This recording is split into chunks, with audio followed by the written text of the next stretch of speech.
Bon, quête de Clorinde. J'ai fait la quête des signaux hier, sans l'interface, c'était exceptionnel. Donc, je vais faire la même, en fait, tout simplement. Alors, et au cas où, c'est le ventilateur derrière moi, le bruit, parce qu'il fait super chaud, voilà. Rendez-vous au quartier lyonnais de la Cour de Fontaine. Dans les rues de la Cour de Fontaine, des visages familiers semblent avoir besoin de votre aide. Très bien. Oh putain, c'est à côté MDE. Alors, je vais me mute aussi pendant la quête, comme ça, pas de bruit de ventilateur derrière. Voilà, on est en full immersion. C'est parti. Huh? Oh Do you tiens. also see Navia and Clorinde over there? They look like they might have run into some kind of trouble. Let's go check out what's going on. Non, je voulais faire le gossip. Dommage.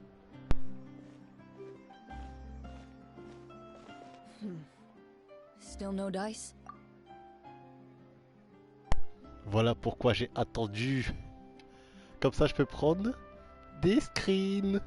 Bon, là, je suis en live, donc bien sûr, vous allez voir comment on appelle ça, un écran bleu. Et vous allez même entendre mon son coupé. Mais bon, c'est pas grave.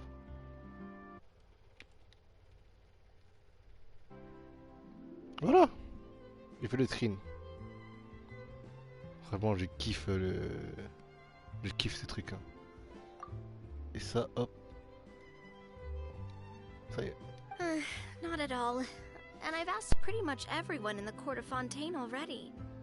Lynette's ears drooped as soon as she heard that we'd have to be out and about for days on end.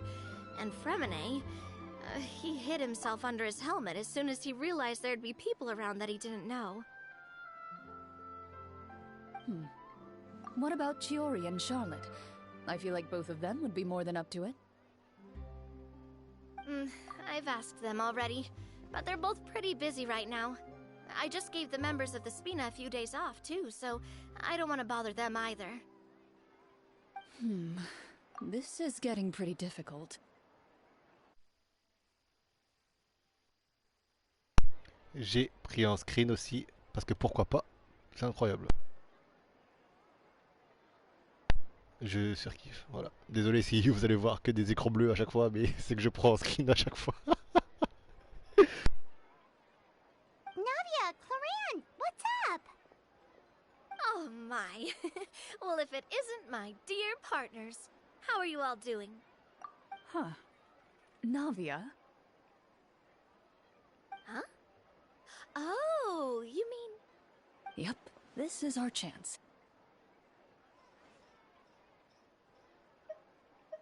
Do you need our help with something? Oh, precisely. My dear partners, we've got a huge problem right now that only you can solve. Whoa, for real? Absolutely. We've already exhausted all our other options. Traveler, Paimon, would you join us and play Marechaussee Hunter Judgment Day?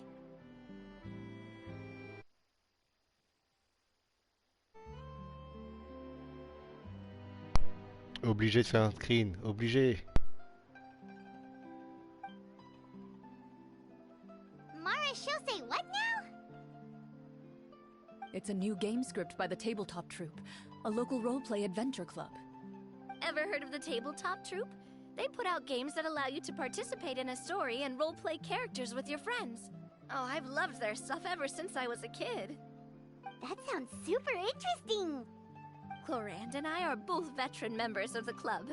Recently, someone came up with a new script and was looking for people to help playtest it for them. And when they asked, of course I couldn't refuse. I mean, come on! A brand new script? Nobody has ever played it before. Generally speaking, scripts at that level of development have a lot of issues, but I think this one is pretty solid.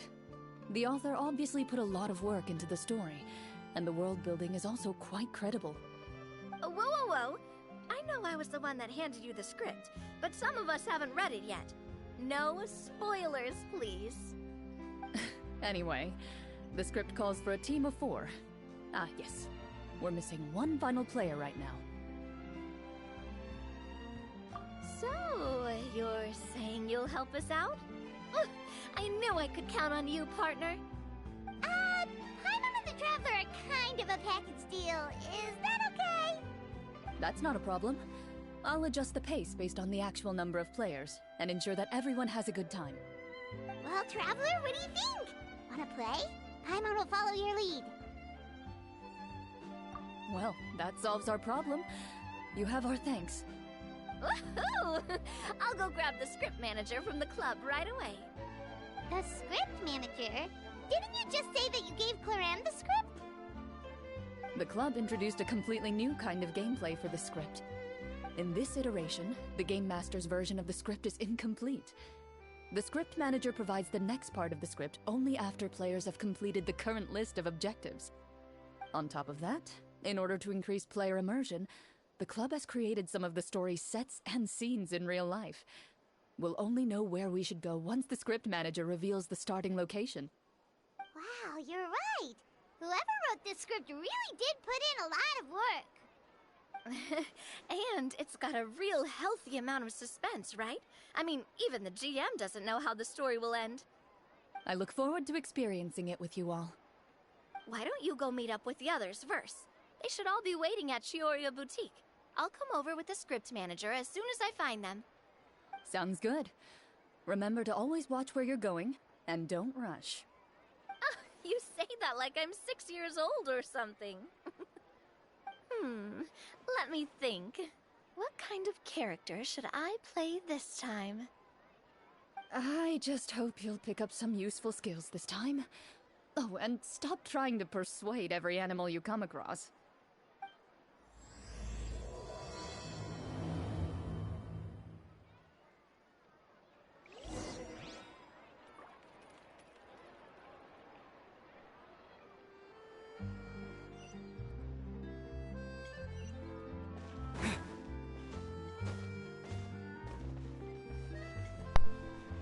Let's go. Donc ça sera un jeu de rôle du coup. Damn. J'ai hâte. Oh, avec Furina, hein. Damn. Sorry to keep you waiting. You're back! Huh? And you've got the Traveler and Paimon with you too! What a pleasant surprise. I assume you'll be joining us for the game then? Linny, Farina! Paimon didn't know you were playing too! Are you also members of the tabletop troupe? I'm more of a casual member, if anything. I haven't taken part in many formal club activities. Lynette, Fremine, and I play something similar at the Hotel Bouffe Tété sometimes, but I'm usually the GM. Still, I'm sure it'll be fun being a player for the first time. I'm looking forward to it. J'ai l'impression qu'il a, mis une voix différente, genre. Genre le voice acteur, il a un peu augmenté, genre le gain de sa voix, genre dans le aigu. Mais j'aime bien, quand même. Ça fait bizarre de voir tous là sur le... On dirait une quête d'Archon carrément. C'est bien de mettre plusieurs persos dans juste une quête d'histoire, d'un perso, j'aime bien. Well, I'm not a member of the club at all. Clorinde simply woke me up first thing this morning, said there was a good script worth experiencing, and asked if I wanted in. If you're interested, I can give you a referral. That should give you a 40% discount on membership fees. I think I'll wait to see how this experience plays out first, especially when it comes to the quality of the script. If it's sufficiently fun, then I'll join. Do you participate in a lot of tabletop troupe activities, Clorinde? You could say that. She's actually one of the few senior game masters of the troupe. Right. I knew about that even when she was still my subordinate. It's nothing. Really, just a small hobby of mine. Wow. Paimon's so used to seeing you be all upstanding and intimidating as the champion duelist. It's kind of hard to imagine you role-playing with a bunch of friends. Surely you jest. I would never intentionally make things difficult for my players. I maintain a clear boundary between my professional and personal lives. The me you see at court represents the law and order of Fontaine. I put all personal feelings to the side, and grant a fair duel to all who seek to defend their honor. But in my personal life, I'm just an ordinary person. Someone who feels anger and sadness, just like everyone else. Well, you say that, but for all the time I've known you, I don't think I've ever seen you cry. I've seen you get angry, sure, but now I'm wondering whether you were actually mad or if it just looked that way from the outside. I was probably in work mode during those times. Is that so? Well, in any case, I just feel like even in your personal life, you don't get emotional very often. So you want to see me cry? That might be a little difficult. A show of anger, though, that might be something I could accomplish. No, that's not what I meant.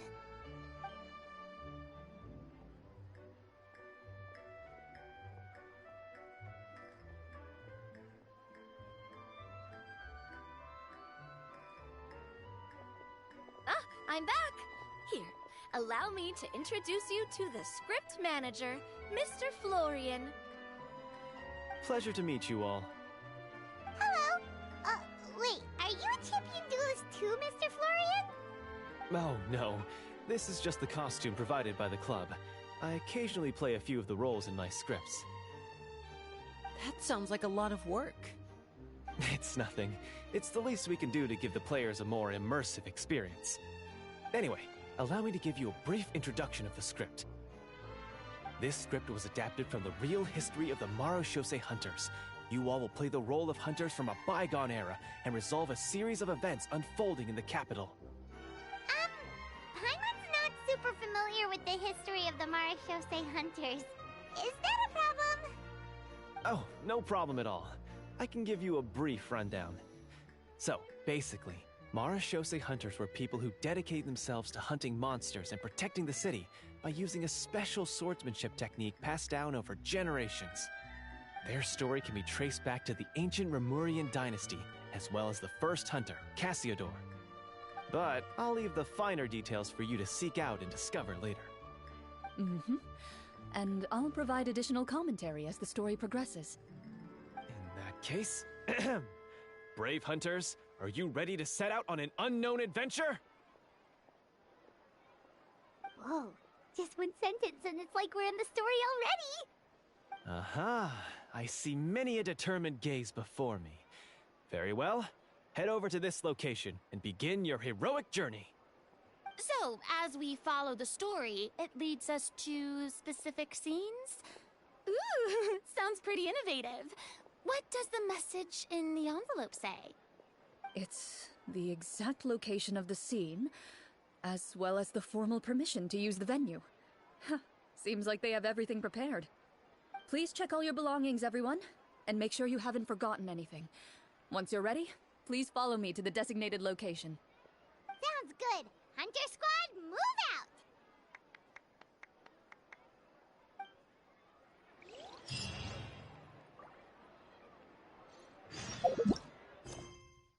Donc, rendez-vous au lieu du jeu indiqué. Let's go.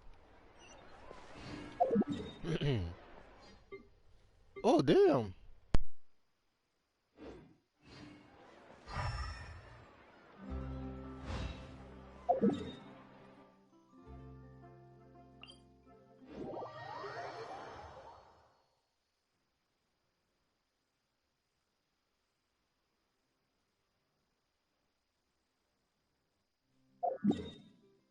Qu'est-ce que je fous ici, MDR? Ouais, c'est bien. Oh putain, je suis vraiment cool.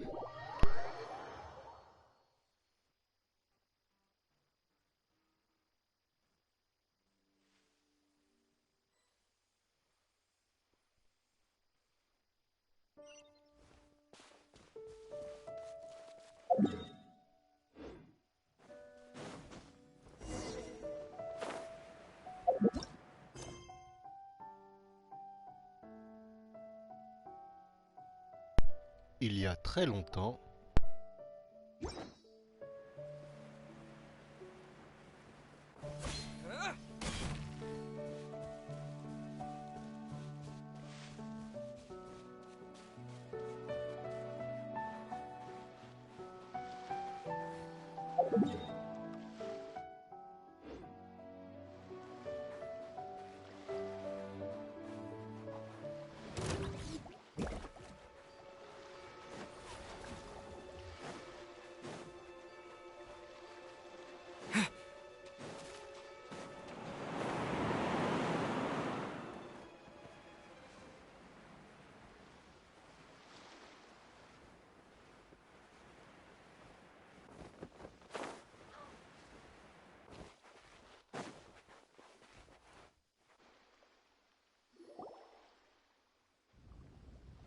Whoa, they really have thought of everything. Even the phaetometer is here and ready to go for us. Le screen, désolé encore une fois. Voilà. Le truc c'est qu'il y a le carré noir à gauche là, à chaque fois. Donc je suis obligé d'attendre, blablabla. En fait, pas besoin, mais bon. Je veux quand même attendre comme ça à chaque fois, ça serait bien. The phaetometer. What's that?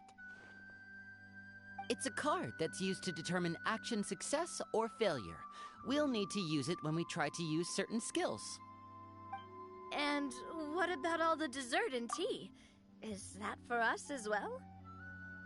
That's what the message said. Oh, really? That's so nice. It feels just like a tea party with friends. Those snacks have Paimon's name written all over them. I think you might be more of a snack hunter than a Marashose hunter, Paimon. Snack Hunter Paimon reported for duty. If there are delicious snacks to be found, Paimon will track down every last one. The desserts are great. But I'm still looking forward to the story more than anything. Very fair. Then, let us begin. First, please pick up the blank character cards in front of you, and write down your name and profession. You can find an abbreviated version of the rules printed on the back of your character card. If you have any questions, feel free to ask me. In this story, everyone is a Marashose hunter. To reflect this, the club has prepared a small badge for everyone. Ooh, nice.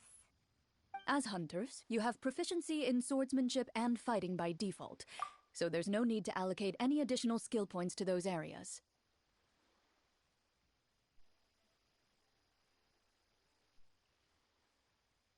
Swordsmanship?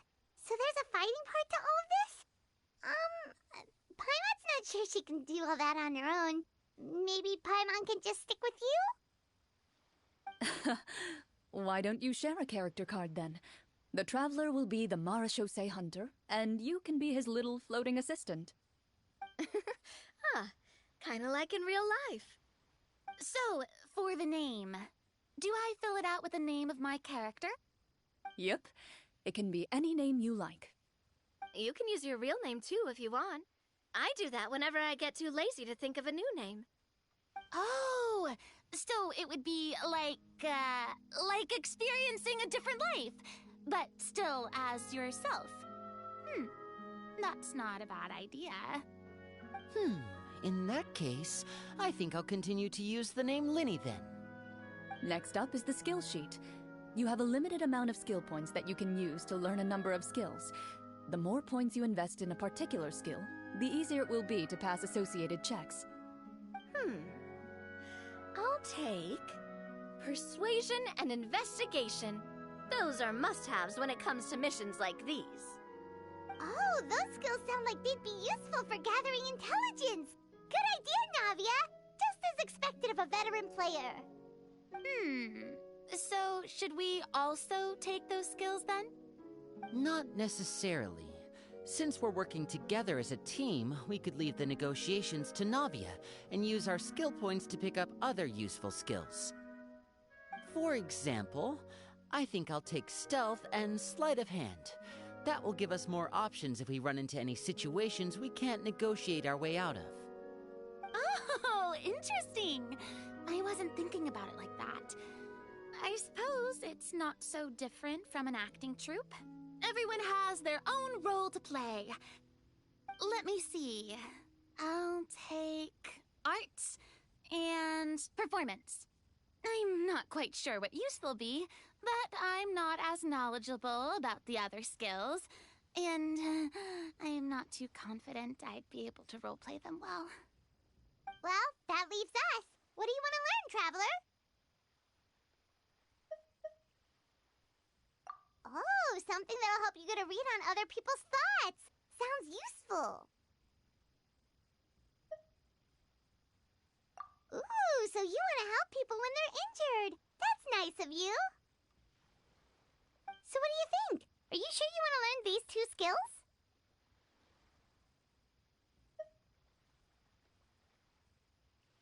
Sure, what do you want to learn?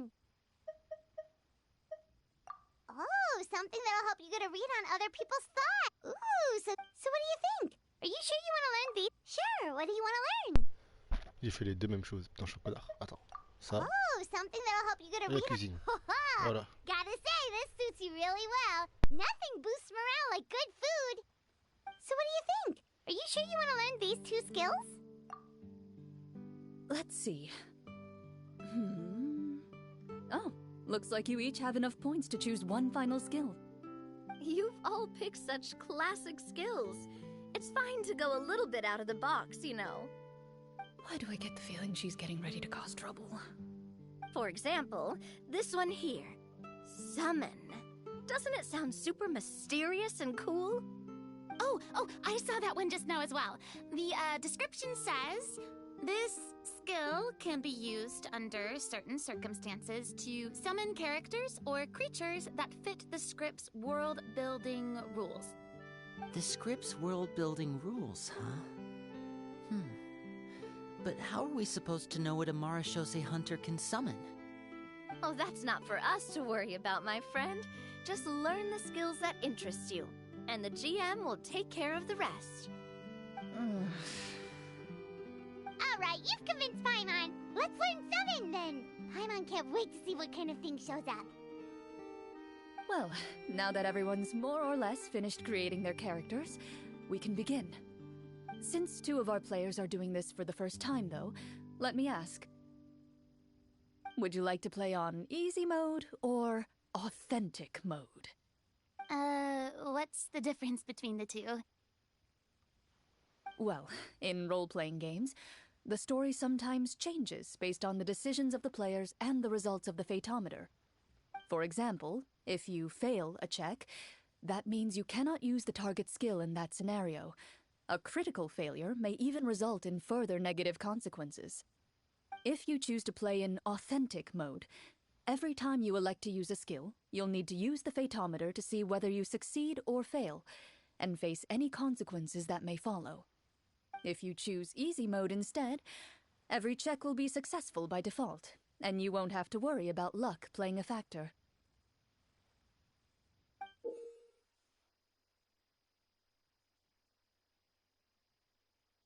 Putain, mais on joue vraiment un jeu de rôle, c'est une dinguerie!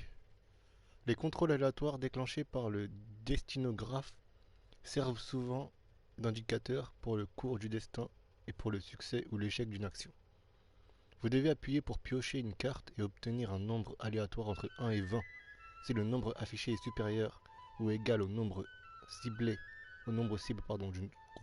du contrôle, vous réussissez. Pardon. Si le nombre affiché est supérieur ou égal au nombre cible du contrôle, vous réussirez. Sinon, vous échouerez. Ok. Ok, putain, on joue vraiment un jeu de rôle.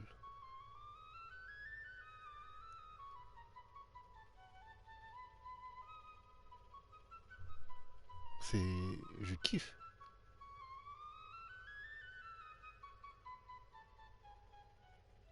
Donc, je dois piocher un nombre supérieur au nombre cible du contrôle, du coup. Les contrôles aléatoires déclenchés par le destinateur. Ok, c'est la même. Ouais, très bien. Votre rôle et la scène de l'histoire peuvent parfois affecter le résultat de ces contrôles. Le bonus de contrôle actuel s'ajoutera à votre nombre aléatoire, ce qui facilitera la réussite des contrôles. En mode facile, tous les contrôles sont considérés comme réussis par défaut. Nul. Given that I'd like to focus on the story, I suppose I should pick easy mode. I'd feel bad if I brought the team down by failing my checks. Huh? Oh, come on. Don't worry about that. RNG is the lifeblood of role-playing games. I'm going with authentic mode for sure. Mais tu vois, c'est la femme sûre et certain, Navia. C'est une gameuse. C'est une PGM. RPG, RNG, bien évidemment, elle connaît le langage gamer, elle connaît le langage des weebs, des nerds. Je la kiffe. Vous avez intérêt à l'invoquer, Navia. Je suis Navia Main Science 4.3, nous. Vous avez intérêt à l'invoquer. Never knowing what you might have to overcome.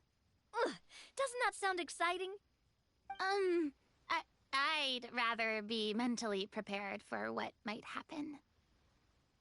All right, then I'll mark down Farina for easy mode. All her checks will be successful by default. As usual, Navia and Linny will play on authentic mode. What about you, dear partner? How would you like to play?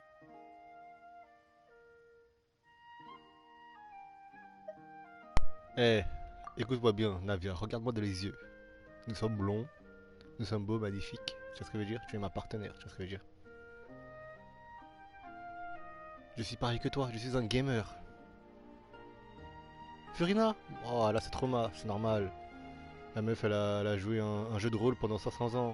Faut la laisser reposer. Le mode facile, j'aime bien qu'elle a pris le mode facile. Elle a joué un jeu de rôle pendant 500 ans. Faut la laisser respirer, tu vois. Moi je suis un gamer, ok? Je suis un PGM. Donc on prend le mode réaliste.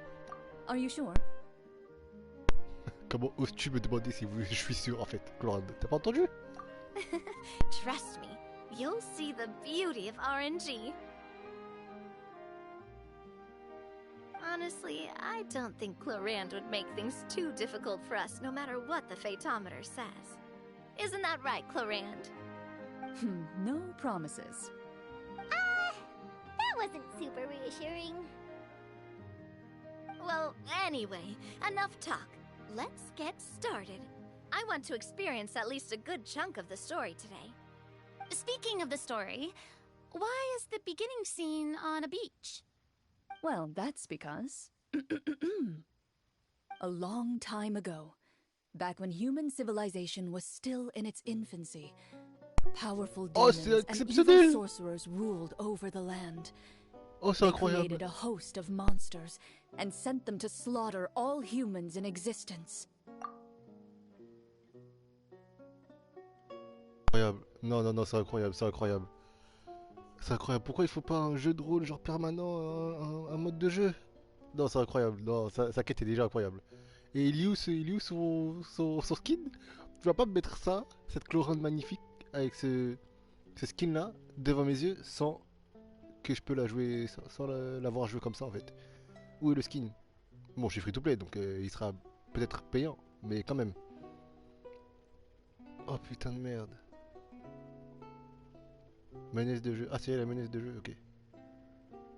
Non, elle est magnifique.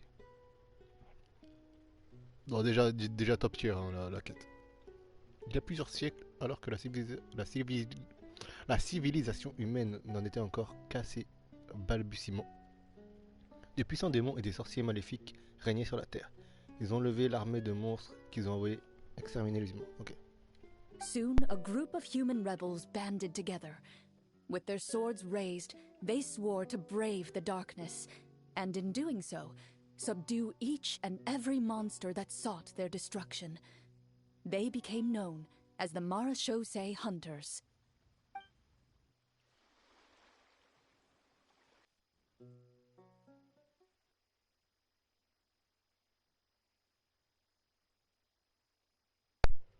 Wesh, même le truc de chargement il est comme ça.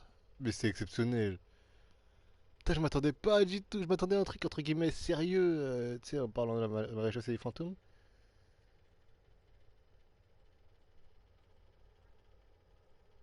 Mais c'est exceptionnel, j'adore.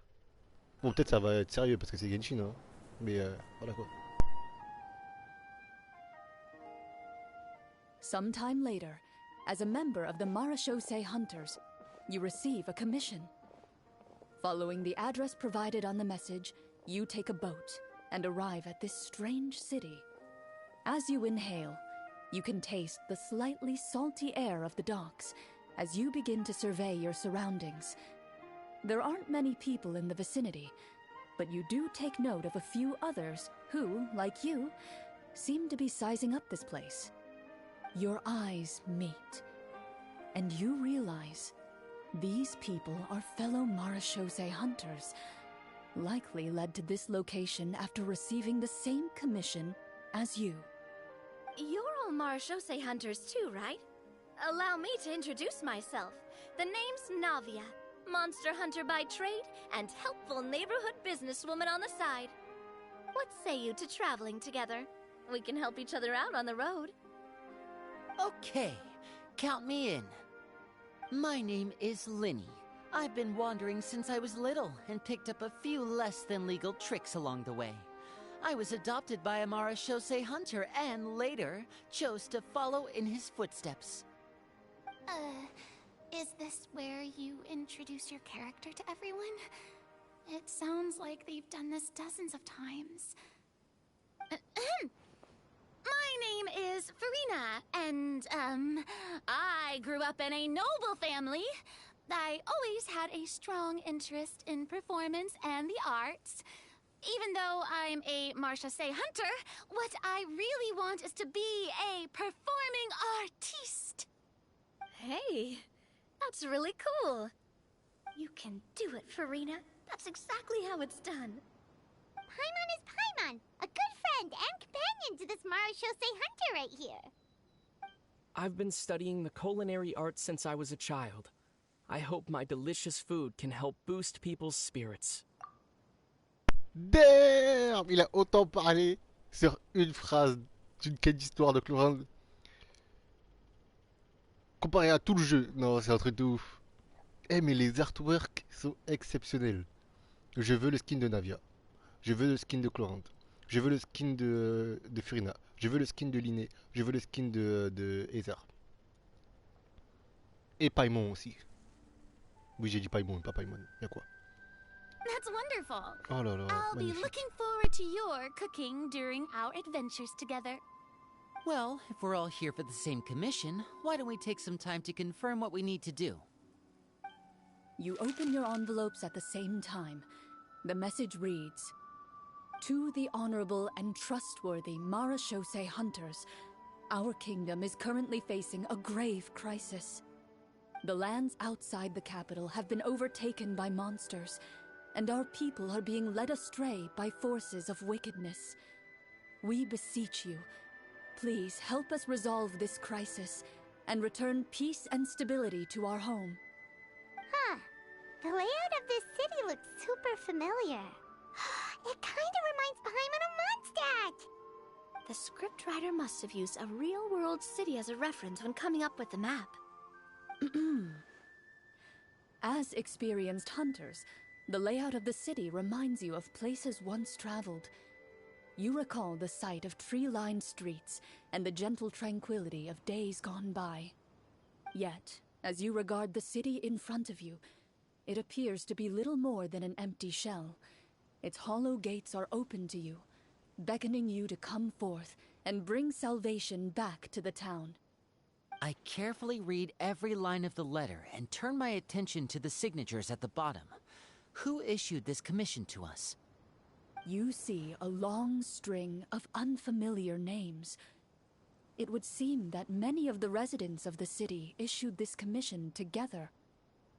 They sensed that things were not right within the kingdom and sent a distress signal to the outside world. In that case, why don't we take a walk around the city and see if we can learn anything from the local residents? Oh, good idea. We might be able to get some leads on the monsters and bad guys we're after. You look up and see a tavern nearby. It appears to be open for the day. Why don't we go check out that tavern? If the novels I've read are anything to go by, taverns are usually full of information.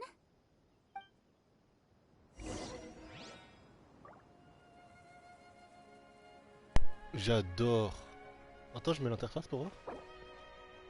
Après avoir quitté l'aventure en cours, vous pouvez accéder au lieu du jeu pour retourner dans le monde.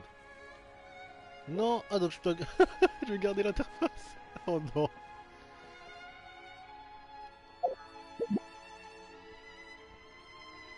Ah ouais. Donc je dois garder l'interface du coup. Merde.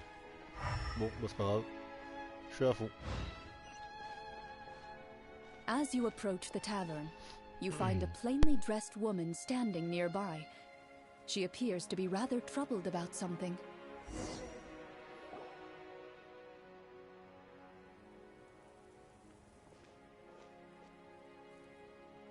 Greetings, friend.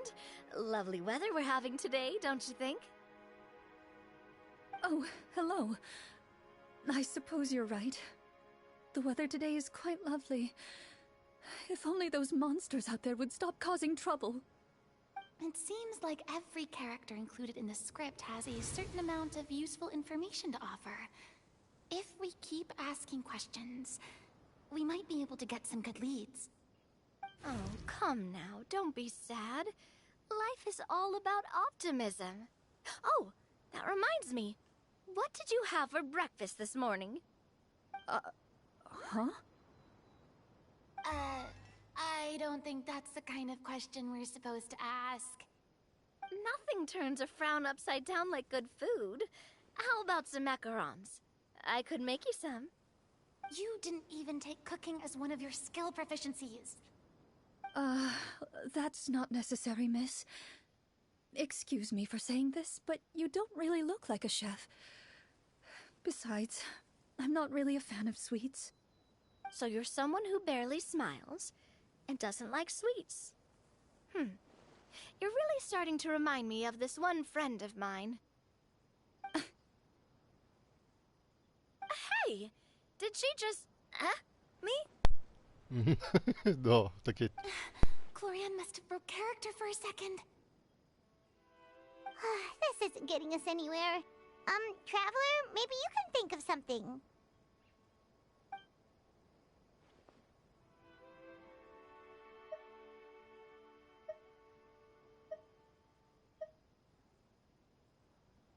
Are you sure?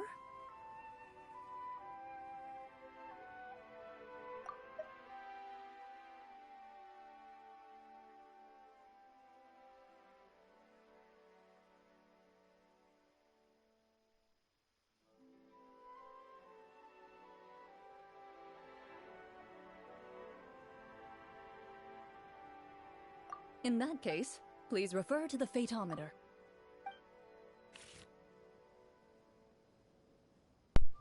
Alors.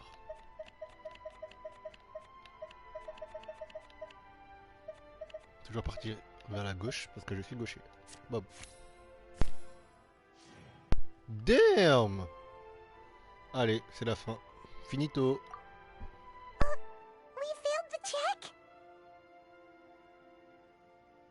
You remain silent as you prepare a pot and fire to use for cooking. The woman stares at you with her mouth agape as you skillfully cut the ingredients and toss them into the pot. Perhaps your skills have regressed due to lack of use, but soon the unpleasant smell of something burnt fills the air. Oh no, I screwed it up. It's all black around the edges. I appreciate the thought, but I think I'll pass. Miss, we'd love to learn more about the monsters you mentioned. If you're willing to open up to us, we might just be able to help resolve the troubles you're facing.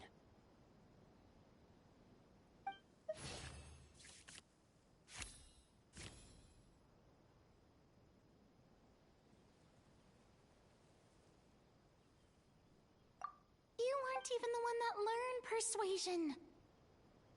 My troubles, you say? I'm not sure they're so easily resolved, but I suppose it wouldn't hurt to share them with you.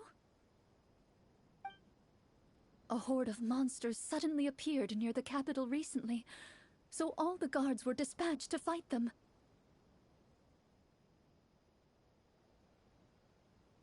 Do you remember when those monsters appeared? I'm not completely sure. All I know is that my husband was dispatched to fight them 3 days ago. Do you know where he was sent? It all happened so fast. When we said our goodbyes, he couldn't even tell me where they were sending him. You have our thanks, friend. We'll find and defeat those monsters as soon as possible. We sincerely hope your husband will be able to return to your side soon. Oh, thank you. Don't worry. We'll find him. Just try to remain optimistic and wait for good news. We don't always get to choose what happens to us. But we do get to choose the little things, like what we eat and how we respond to the things life throws our way. I hope that one day, you too will recognize the power of something as small and inconsequential as a delicious dessert. I'll do my best. You bid farewell to the woman, and continue your journey further into the city.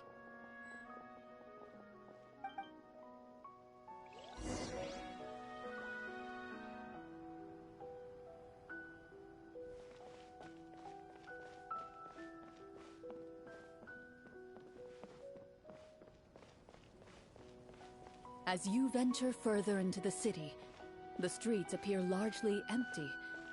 An elderly woman walks past. You see her shake her head as she puts away her wrinkled wallet. A nearby merchant folds his arms and gives you a disdainful look. You get the impression that he's someone who has long gotten used to the sight before him.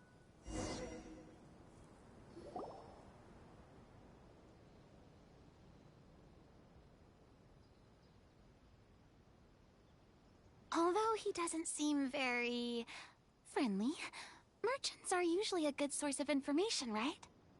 Pardon me, sir. I'd like to ask a question if I may. That depends. How much are you willing to pay? How about this much? What do you take me for? Some lowly beggar? You can't even buy half an onion with that amount. J'adore la voix Clorinde qui fait ce gaillard là, j'adore. Surely an onion can't be that expensive, right? What do you know? War is nearly upon us. Everything costs several times what it did before. If you're not gonna buy anything, then scram. Whoa, what a nasty guy. Maybe we shouldn't even bother talking to him. But he still might have information we need. Traveler, can you think of something?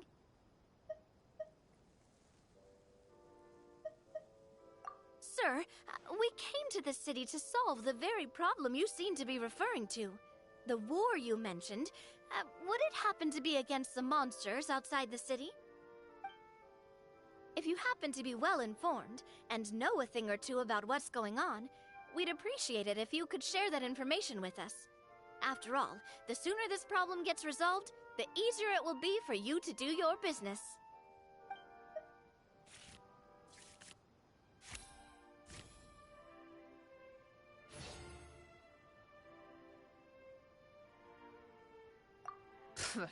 Well, things are basically as you said, young lady. Those monsters are camped outside the city, and they've been destroying all our trade routes. We have limited reserves within the city, so if this continues, we're all gonna be in big trouble. Wait, you're saying no one has put a plan in place to distribute supplies or maintain order? We could all starve and those nobles in the palace wouldn't even break a sweat. Who knows? Maybe they've been in cahoots with the monsters all along. That is concerning.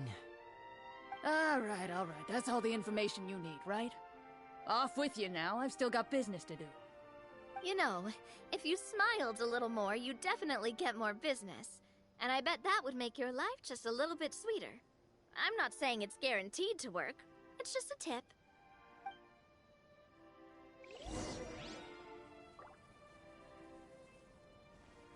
Should we try to go somewhere with more people? Oh, how about the city square? Follow me.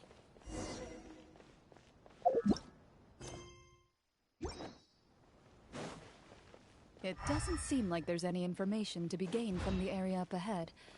You conclude that this area is best left unexplored at this time.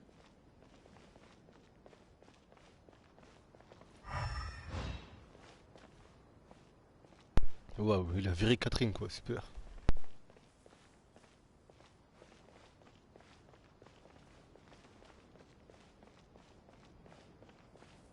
Before you lies the city's central square. You see a man with a slightly anxious look on his face, pacing back and forth, his head hanging low. He doesn't seem to notice your approach. Still immersed in his own thoughts, he shakes his head and lets out a long sigh. This guy seems promising enough. Maybe I can get some information out of him. Hello, sir. Is there anything I can do to help you? Wait, you're... I'm... Oh, dear goodness! You're a Marashose hunter! La comédienne est exceptionnelle. L'actrice de doublage est exceptionnelle. Elle est incroyable. Je sais pas comment elle s'appelle, l'actrice l'actrice de doublage, comédienne de doublage en anglais. La VA, mais exceptionnelle. Incroyable, excellente. Elle est trop forte. Voilà. Putain. J'ai l'impression que je l'ai déjà entendu faire cette voix, mais je sais même pas c'est qui. Je sais même pas quel PNJ, mais obligé, elle a déjà fait un PNJ, mais je sais pas qui. Parce que j'ai déjà entendu cette voix. Elle est trop forte. You recognize us?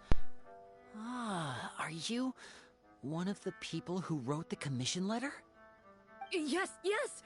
Oh, I didn't expect you to actually come. Oh, what great news! The city is saved! What happened here? Alas, we once lived comfortable, carefree lives. This city used to be free of monsters. The first Marashose hunter, Casiodor, the Golden Hunter, he was the one who drove them back. However, monsters have once again surrounded the city. Perhaps the seal that kept them at bay has lost its power. Or perhaps an evil sorcerer has been meddling in our affairs. All I know for sure is that their return has stripped this city of any chance at peace. Cassiodor.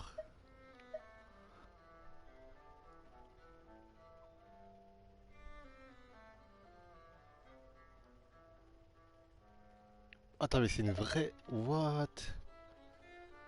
Sachant que j'ai fait la quête de Remuria. Cassiodor, c'est le petit chat, là. Trop stylé. Pourquoi il dit ça à mon stade? En tout cas, c'est trop stylé. J'adore. Are there not enough soldiers to drive them out? It's not a question of numbers. The guards simply have no idea how to deal with them. Most people my age have never even seen one of the monsters, much less been trained to fight against them. What's worse, many of us don't even know the history of the Marashose hunters anymore. When I was a child, though, my grandfather would tell me stories about how the Marashose hunters drove back the monsters. So, on the off chance that something might come of it, I decided to reach out to you. To be perfectly honest, I was starting to think all those stories were just tall tales. But now that I've seen you in person, I finally know that it was true! Well, you can rest easy, friend. The righteous and formidable Marashose hunters are on the case. The man is touched by your determination and resolve. His eyes begin to well with tears of relief. Still, if we are going to hunt the monsters, we need to know where to find them. Can you give us any leads? All I know is that the area outside the city is dangerous. I'm afraid I can't point you toward a specific location. Oh, although, if you leave the capital through the main gate and follow the road, you should run into a group of guards. They might know more about where to find the monsters. I see. We'll go look for them then. All right. Be careful. Oh, and one last thing. The monsters outside the city are just part of the problem. There are evil sorcerers inside the city as well, so be on your guard. They're actively working with the monsters, and have corrupted the court ministers with malicious magic. They're the reason why, even inside the city, everything has been a giant mess. Even one of our kindest ministers has turned into a boorish and unreasonable figure, interested in nothing but enacting laws that exploit the people. Who knows how much longer we'll be able to go on like this. Talk about being stuck between a rock and a hard place. I feel bad for him. Maybe we should try to cheer him up?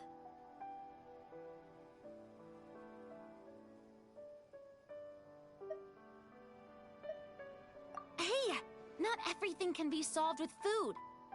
I appreciate your kindness, but for now, it's more important to focus on the crisis at hand. Brave hunters, I leave the future of this kingdom to you.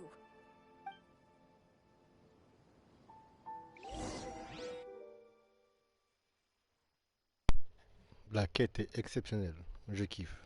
Voilà. Très très très très très bien.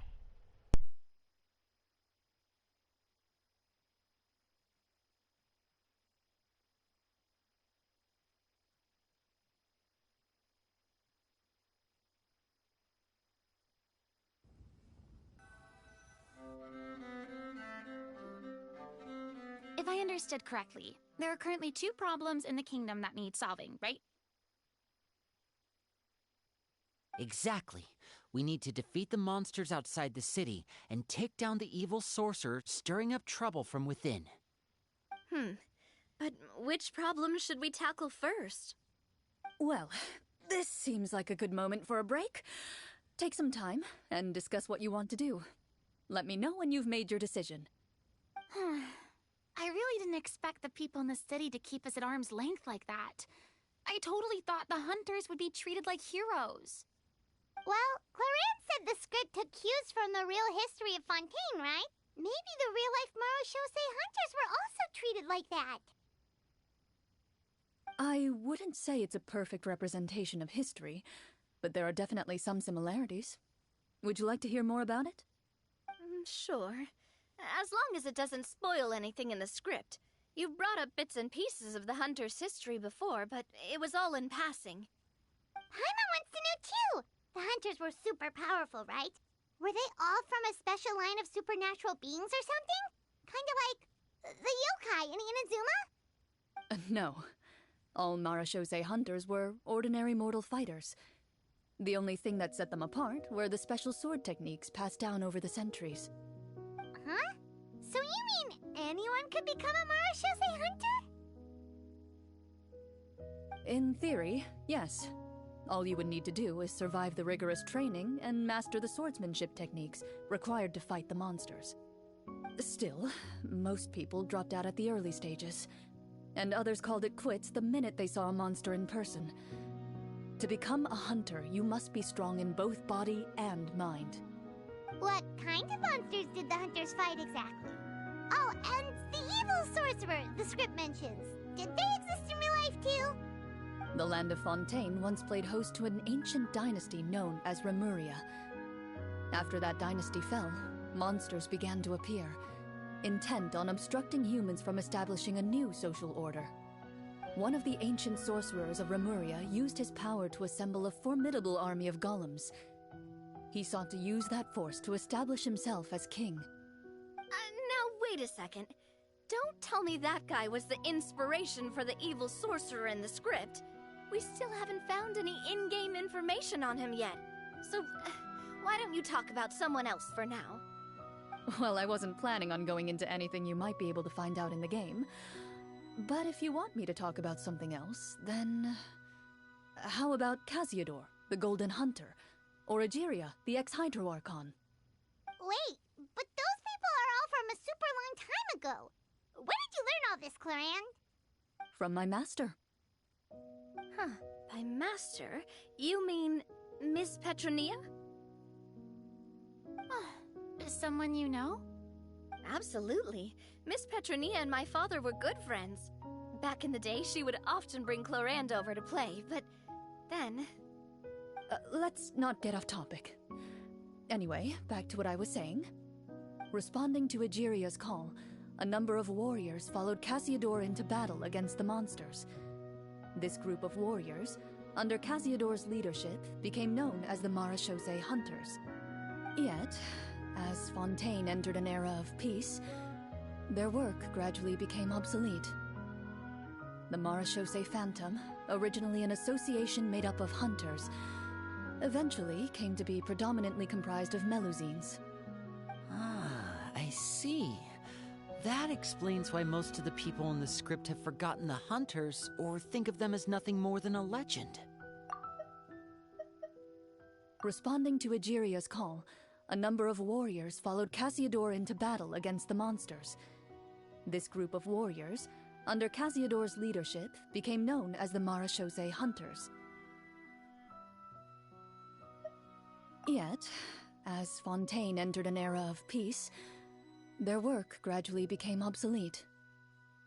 The Marechaussee Phantom, originally an association made up of hunters, eventually came to be predominantly comprised of Melusines.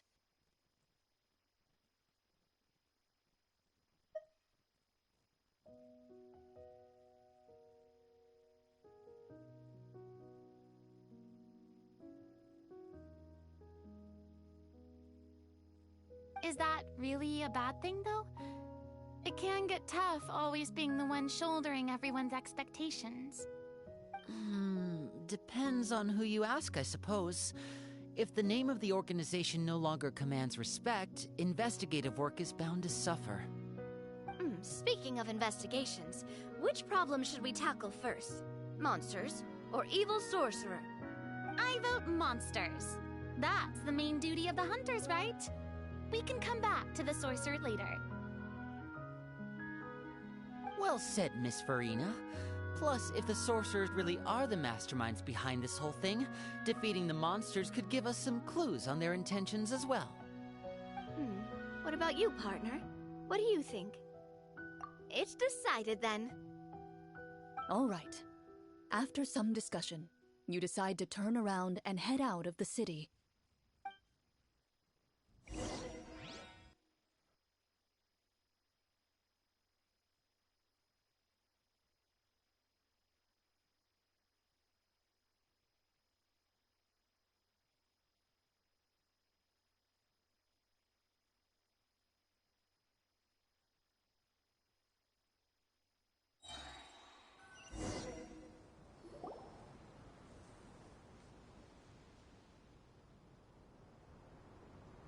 Let's take a look around, like that guy said. You there! Outsiders, halt! Who's there? An armored man approaches you. He has a tall, muscular build and a determined expression in his eyes. Just one look, and you can tell he's fought in his fair share of battles. Although he's trying his best to conceal his current state, his uneven gait and the sweat dripping down his forehead make it obvious that he's been wounded and is in serious pain. I'm the captain of the guard. I saw you sneaking around the city earlier, so I'll only ask this once. State your purpose, or it's off to the dungeons for the lot of you. Wow, it's been a while since someone's been this suspicious of us. I said talk, not whisper between yourselves. Have you ever heard of the Marechaussee Hunters? Marechaussee Hunters? Ha! That fairy tale, you mean? What, do you expect me to believe you're one of them?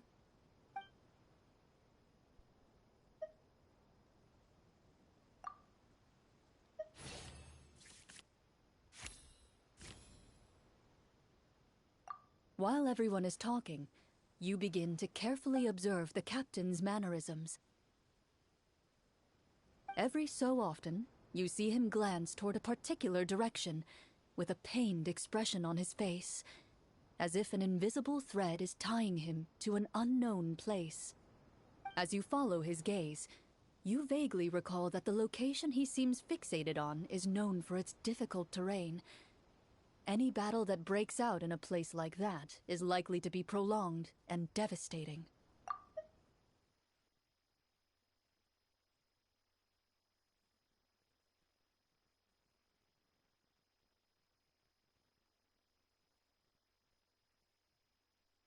Is that where the monsters are?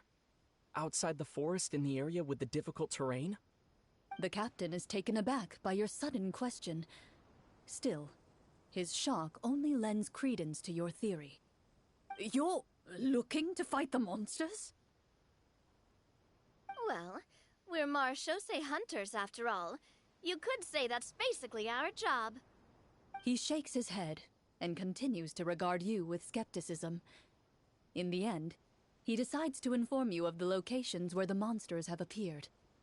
Those monsters aren't easy to deal with, but if you insist on going, I won't stop you either.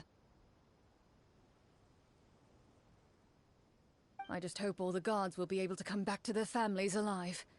I wish you the best of luck.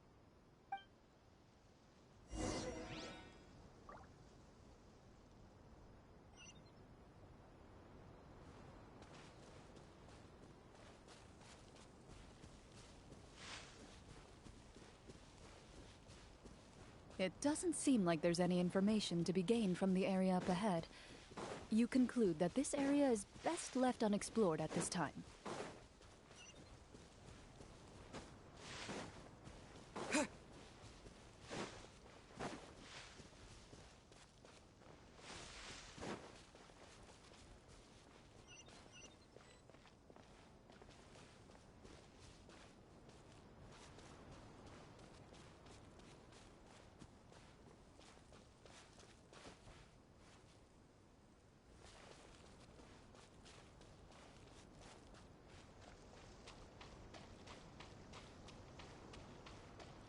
It doesn't seem like there's any information to be gained from the area up ahead. You conclude that It doesn't seem like there's any information to be gained from the area up ahead. You conclude that this area is best left unexplored at this time. C'est tellement compliqué sans map que je me perds carrément. It doesn't seem like there's any information to be gained from the area up ahead. You conclude that this area is best left unexplored at this time. Là-bas. Let's go.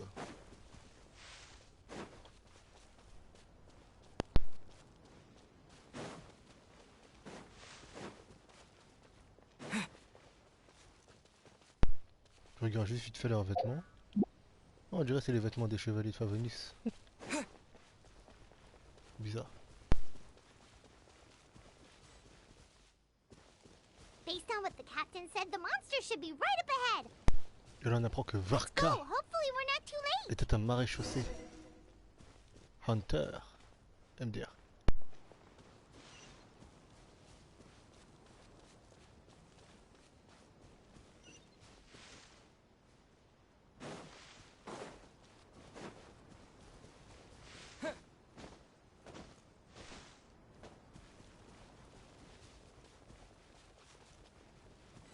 As you approach the battlefield, you see numerous people lying by the side of the road. They appear to be dressed like guards. Their faces are filled with desperation and terror. Some are screaming and cursing in vain, as if still trying to banish the monstrosities they saw from their minds.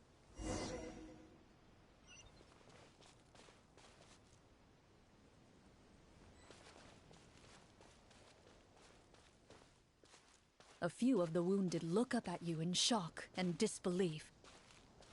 Quick, leave this place. Turn around and don't look back, they yell.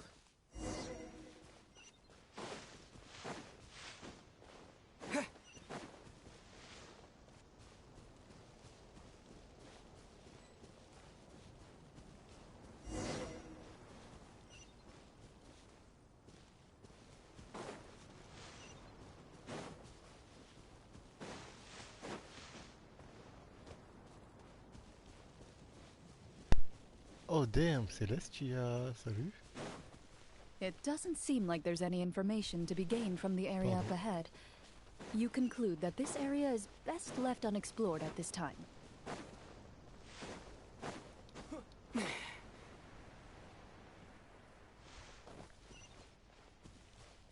It doesn't seem like there's any information to be gained from the area up ahead. You conclude that this area is best left unexplored at this time. Mais vu que je cours où alors? Ici?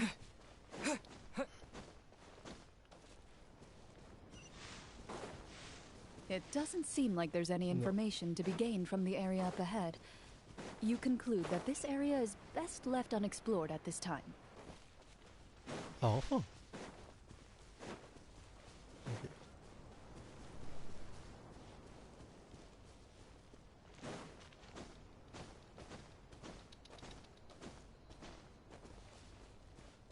Oh, wow!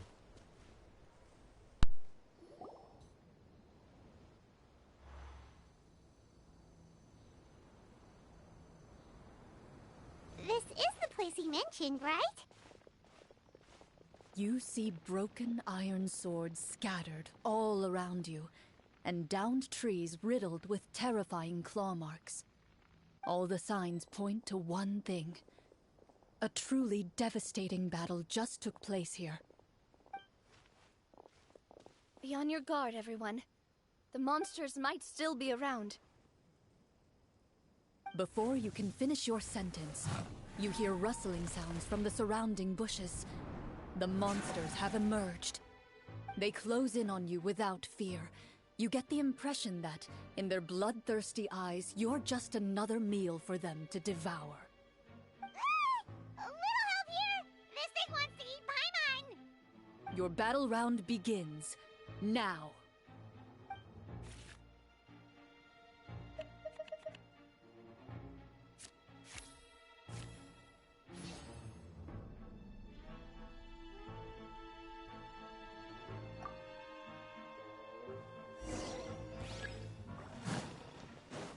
Propagate!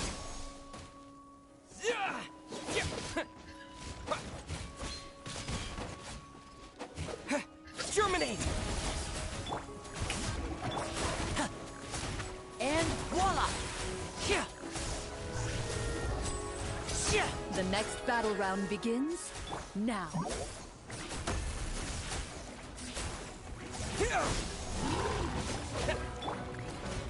Let the world collide!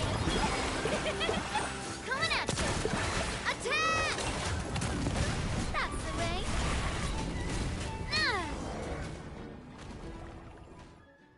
The monsters let out a terrifying roar of anger and resentment before dissipating into thin air.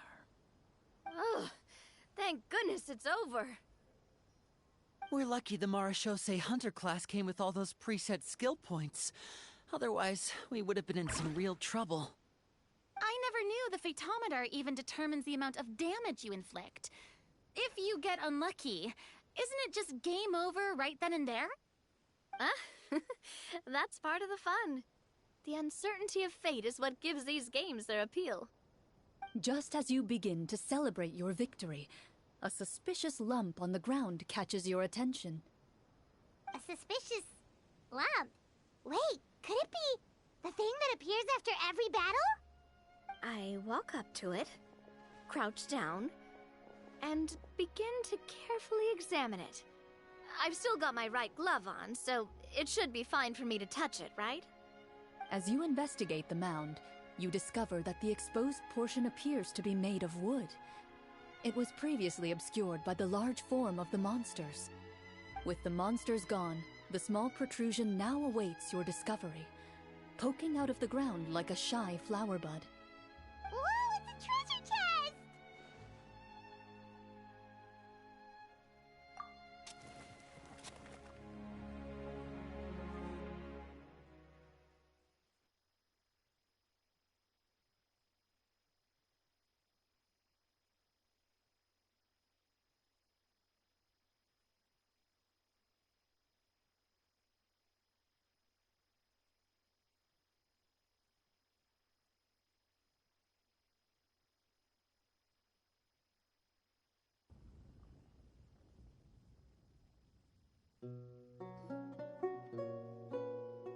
With everyone's help, you successfully excavate the wooden chest from the ground. Even without opening it, you can tell from the mora and jewels scattered around the chest that it must contain quite the fortune. Makes sense. We worked hard for this. Let's open it and we can share what's inside. I can understand your excitement, Paimon, but think about it. Doesn't it seem like there are people out there who need this treasure more than us? Yeah. Think about all the people suffering in the capital. Or all those guards who got hurt fighting the monsters. Wouldn't it be better if we gave the treasure to them? Wait, is that how it works? Paimon thought since we were the ones to dig it up, we could just take it for ourselves. Well, let's put it this way. Any decision you make during a role-playing game can impact the future course of the story. But would the people really believe us? It's hard enough for us to prove we're Marchese hunters. What if they think we procured the treasure illegally? They might get even more suspicious of us. That's definitely something we should consider. Maybe we can come up with an explanation in advance. Well, if donating it could cause that much trouble, why don't we use it to buy some gear and fill up on good food? Then we'll be ready to fight even more bad guys. Looks like you're facing a difficult choice once again. Well, it's getting late. Why don't we call it a day for now? Wow! Where did the time go? I'm not sure if it's because I'm having so much fun with you all, or because the story is particularly enticing, but I feel like I could almost keep going. Here, here. Ooh, how about we play through the night? I'm not sure I'll have enough energy for that. Yeah, that won't work for me either. Lynette will give me an earful if I get home too late. I understand how you feel, Navia, but we have to change venues for the next part of the story anyway. Huh? Another location? Mm-hmm. There's a special note for the GM at the end of this section that says to proceed to an indoor set for the next part of the script. Whoa! They really pulled out all the stops for this new script. Well, even if we end the game for the day, we can still stay a little longer and hear Clorinde finish her story, right? Paimon wants to hear more about the history of the Hunters. Something tells me you just want to finish the free desserts before we break for the day. That's just a coincidence, okay? Besides, to Paimon, not finishing free food feels even worse than having to buy her own. And anyway, Paimon really does want to hear more about Clorinde's master. Well...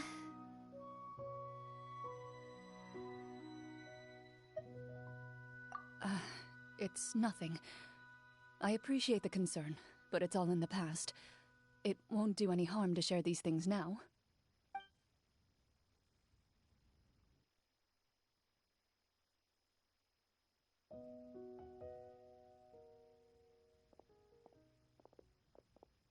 My earliest memories are of living with Master. According to her, she saved me from certain people of ill repute. My birth parents had left me behind some time before that. What a heavy beginning for a life story. Master was a fascinating individual, if inexperienced in the ways of raising children. My first ever toy was a short sword. Although I suppose it wasn't so much a toy as something Master removed from her waist and handed to a noisy child in need of distraction. Oh wait, so she handed an actual sword to a child? Isn't that dangerous? Did you hurt yourself? Of course I did. I cut my palm and bled quite a lot. But Master was not concerned. She just stood there and casually lectured me about it. See, that's what you get for not holding the sword properly, she told me. She then crouched down next to me and said, "Give me your hand. I'll teach you to bandage this wound. After that, it's time to learn how to truly hold a blade." Excuse me for asking this, Clorinde, but how old were you exactly when all this happened? Probably around, 3, give or take. 3? Isn't that when Those kids are still struggling to hold a fork? As I said, Master was rather inexperienced in the ways of raising children. She believed trial and error was the best way to teach a child what they're capable of. I'm not so sure this is a question of experience. I didn't see anything wrong with her ways at the time. And anyway, children don't get to choose how they're raised. Oh, she did bring me back a pet from Liyue once. It was a Geovishap hatchling. A Geovishap hatchling? For a pet? That seems even more dangerous! What she said was this: make sure to get along, you two. If you really can't agree on something, just settle it with a fight. Whoever loses is the real pet. And how old were you when this happened? 5. Well, did you win? No, I lost. So, you're saying you actually became the Geovishap's pet? Yes, but only for a week. By the end of that week, I defeated it in combat, and we've shared a cordial relationship ever since. That really doesn't sound like the kind of childhood someone should have. Later on, I gradually understood that Master most likely didn't know any other way to raise a child. She was a Marashosei hunter, but I never heard her bring up her own parents. Thanks to her, I learned how to navigate the forest by the age of 6, and could hunt monsters in the wild by myself the year after that. Even though the training she subjected me to was strict, she always made sure to take me traveling when she had the time. We met many of her friends during those days. That was also how I met Mr. Callis and his family. I still remember the first time we met. You were too scared to join our picnic and hid behind Ms. Petronia the whole time. I still hadn't really met many children my age at that time, so I didn't know how to interact with others. After that, though, you started coming over a lot. You loved challenging people to shooting competitions, remember? I don't think many members of the Spina ever beat you in one of those. I had a lot of fun during those days. I enjoyed them too. Oh, do you remember that one time we went exploring around the Spina together? We overheard Papa call your master Fontaine's Protector of Justice. We tried to pretend like we never heard anything, but you nearly let it slip that one time.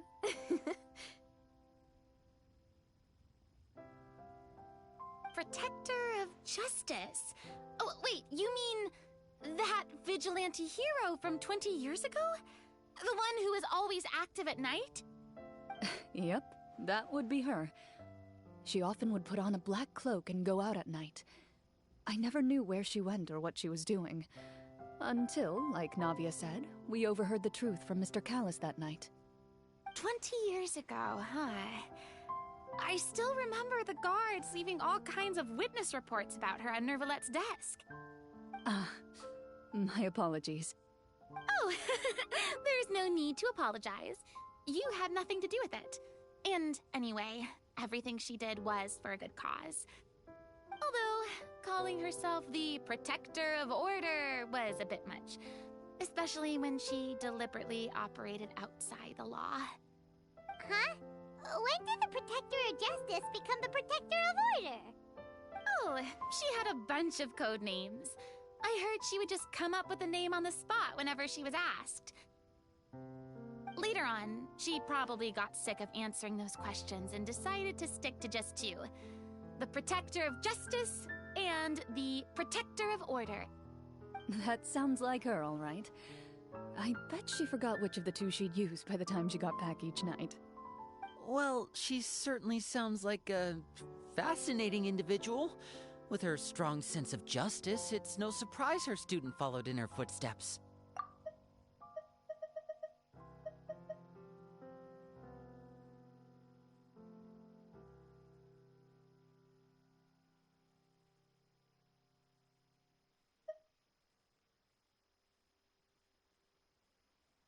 Years ago, huh? I still remember the guards leaving all kinds of witness reports about her on Nervalette's desk. Although, calling herself the Protector of Order was a bit much. especially when she deliberately operated outside the law. Oh, she had a bunch of code names. I heard she would just come up with a name on the spot whenever she was asked. Later on, she probably got sick of answering those questions and decided to stick to just two: the Protector of Justice and the Protector of Order.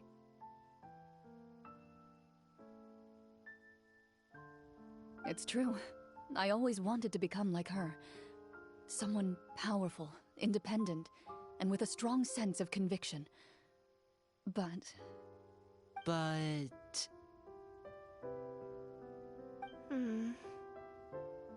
She suddenly disappeared the night I turned 10 years old. Disappeared? What happened? I have no idea. She didn't even leave a note. I was never able to find out where she went. That night, I was celebrating my birthday at Navia's house, but Master never came to pick me up. When I returned home on my own, it was to an empty house. When she still didn't appear after a few days, I went to Mr. Callus's house to ask about her whereabouts, but he only shook his head. Papa probably didn't know either. I know he sent a few people to investigate the matter in secret, but they never found any credible leads. Don't worry, I understand. To be perfectly honest, given Master's personality and way of doing things, it all made a lot of sense. If I had to guess, I'd say she probably used it as an opportunity to force me to become independent. Just like how, when a litter of kittens reaches a certain age, the mother willingly leaves them behind. Were you upset, Clorinde?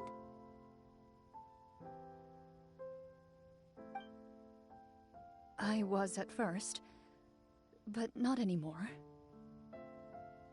I don't believe Master would suddenly disappear for no reason. There must have been something she just had to do. Well, despite everything, you still managed to follow in her footsteps and become the greatest champion duelist in all of Fontaine. You're practically a living symbol of law and justice. I suspect my position would be far too by the books for her. Master always did whatever she pleased. But you're right. I suppose I do take after her in some ways. Who knew Clorinde had such an interesting past? I never had the chance to ask her about it before. I wonder... if Clorinde's master were the champion duelist back then, would that duel against Mr. Callus have gone differently? Oh no. Judging by the atmosphere, Clorinde and Navia are probably thinking something similar. The mood just got super awkward all of a sudden. Mais non, Fiorina, t'inquiète. J'aime bien qu'elle pense à ça aussi. J'adore.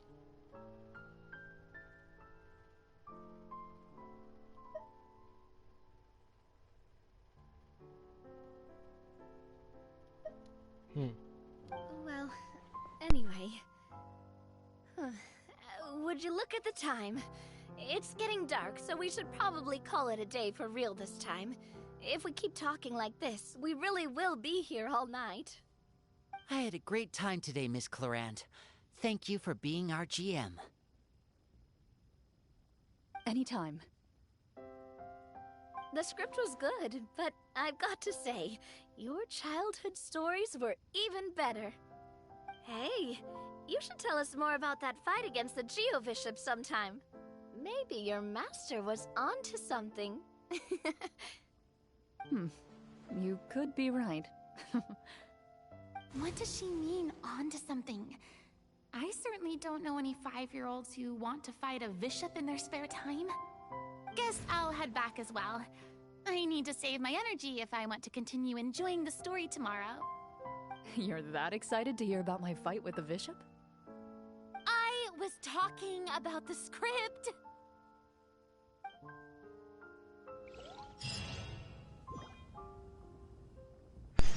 Fiorina, Archon numéro 1. Non, je le dis. Numéro 1. Numéro 1. Bon, avec Raiden, mais... numéro 1, quand même. Oh, je vais faire la cuisine. Parfait. Je pense que la deuxième partie, je vais la faire avec l'interface. Voilà, comme ça je vais plus me... je vais plus me tromper.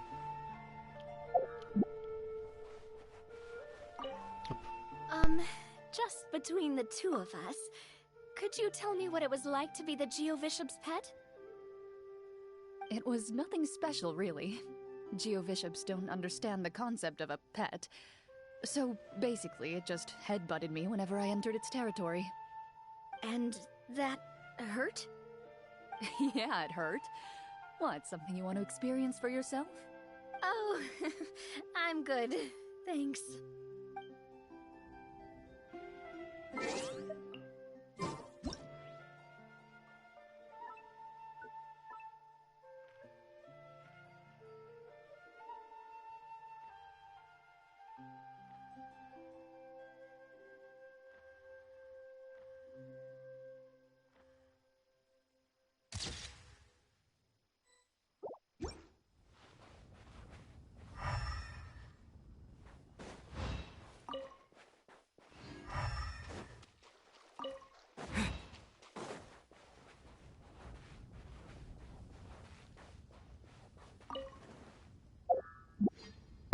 Attendez le lendemain, 8h à 10h. Très bien. L'histoire d'aujourd'hui est un peu étrange. Et elle veut rester ici tous les deux au bord de la plage. Sassy. Pardon.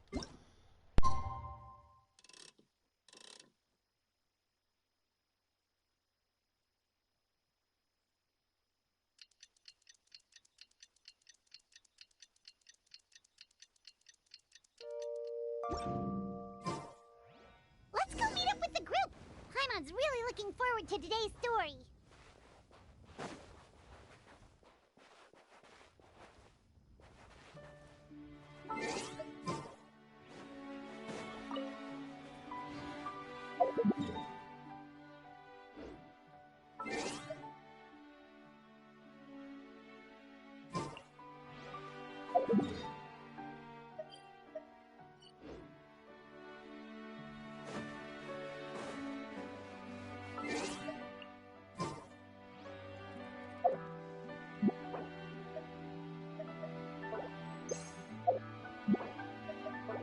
Scatter!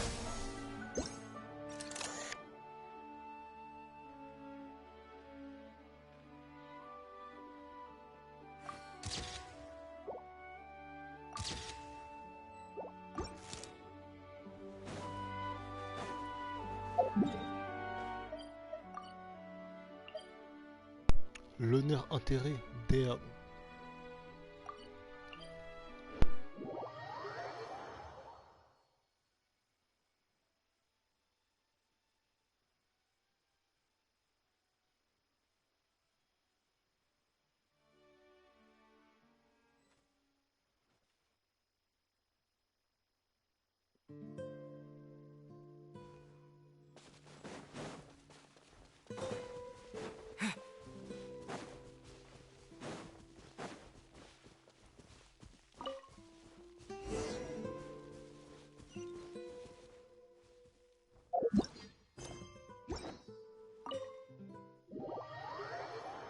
Let's go.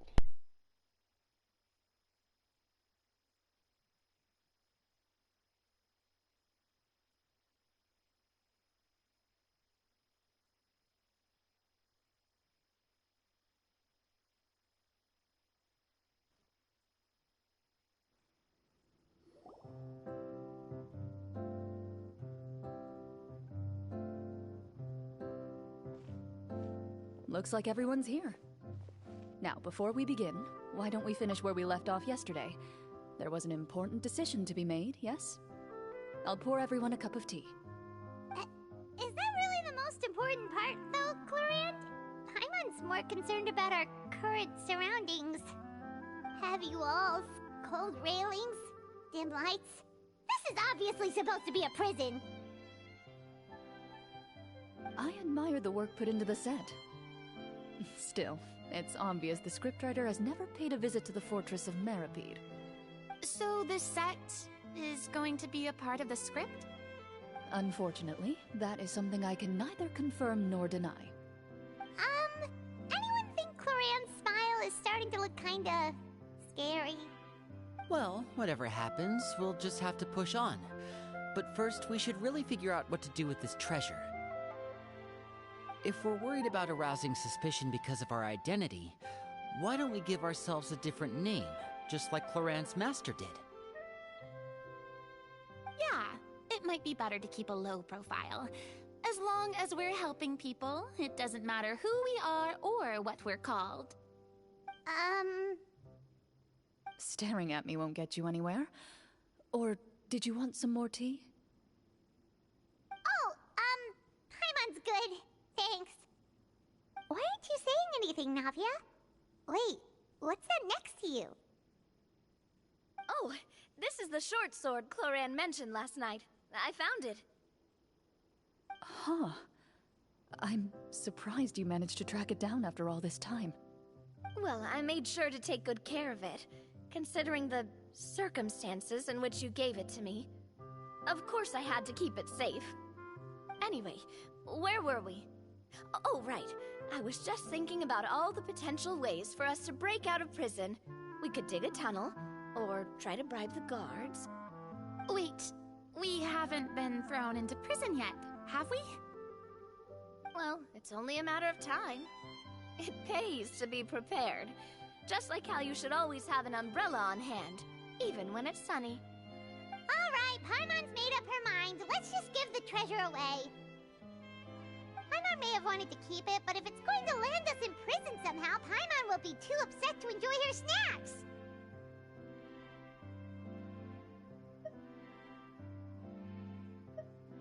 So, you reached an agreement? All right then, we can continue with the story. Oh, and we'll collect all the scattered pieces of treasure on the ground as well. All right. You collect the treasure and make your way back to the capital with your bag of loot in hand.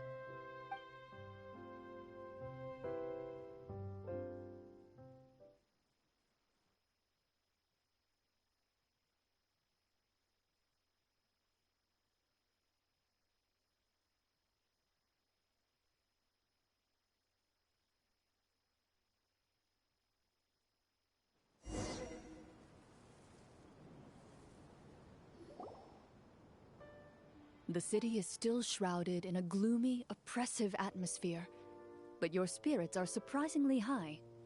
In places where sunlight struggles to reach, you generously share your wealth with the children, the elderly, and the poor in urgent need of help.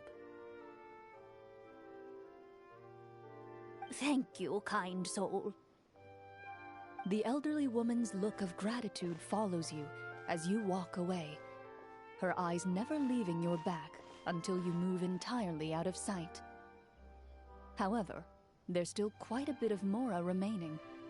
It appears you haven't made much progress. She's probably trying to tell us to speed this up. We need to hurry up so we can address the sorcerer problem. Should we go find that man again at the square? He seemed like a pretty responsible guy. I'm sure he knows the people here far better than us. Oh, good idea! Just as you start to make way to the square, intent on finding the man again, there's a voice.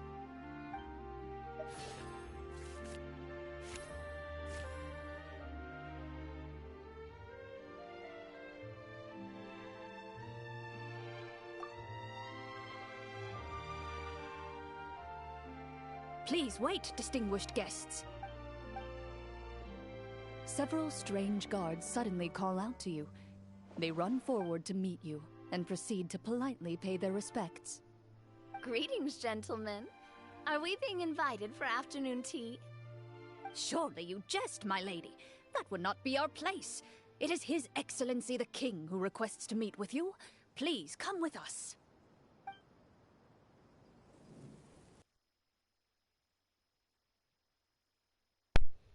Her Excellency the King. Très bien.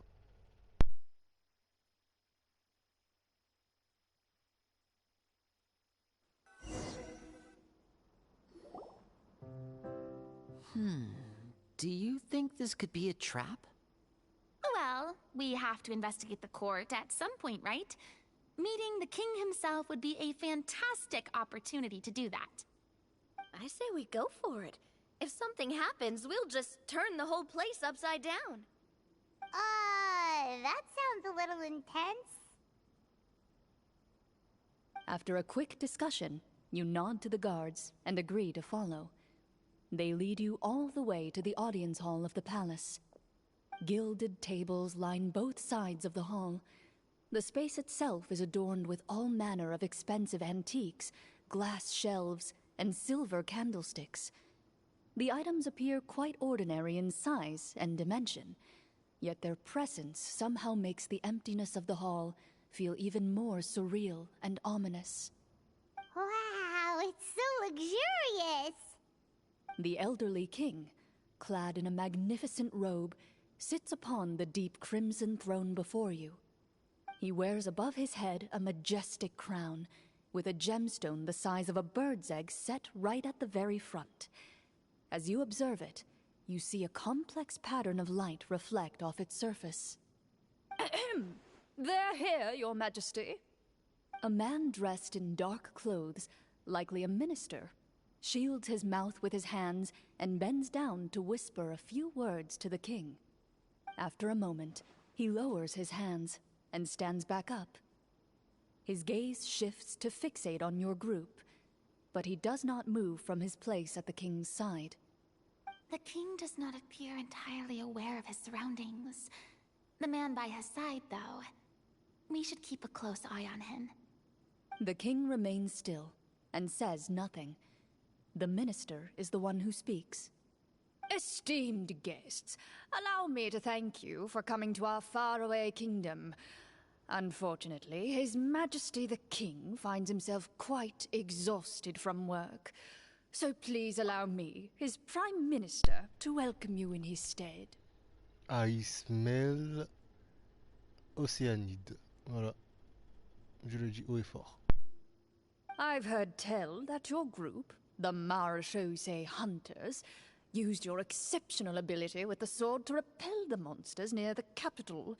Such a great deed deserves to be rewarded. However, seeing that I was not fortunate enough to observe such a feat with my own eyes, you'll forgive me for seeking to verify the truth by speaking to you myself. Well, we've got nothing to hide. You brought us here to talk, right? So we'll just explain what happened.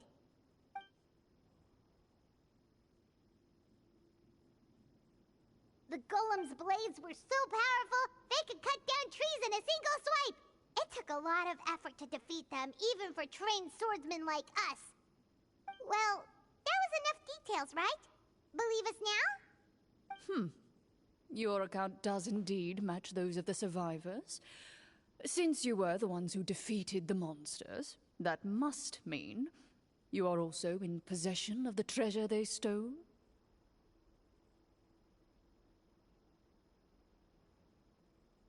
Well, we did take the treasure, but... How did he know about the treasure? Ah, then I must ask that you return it at once. It belongs to the kingdom.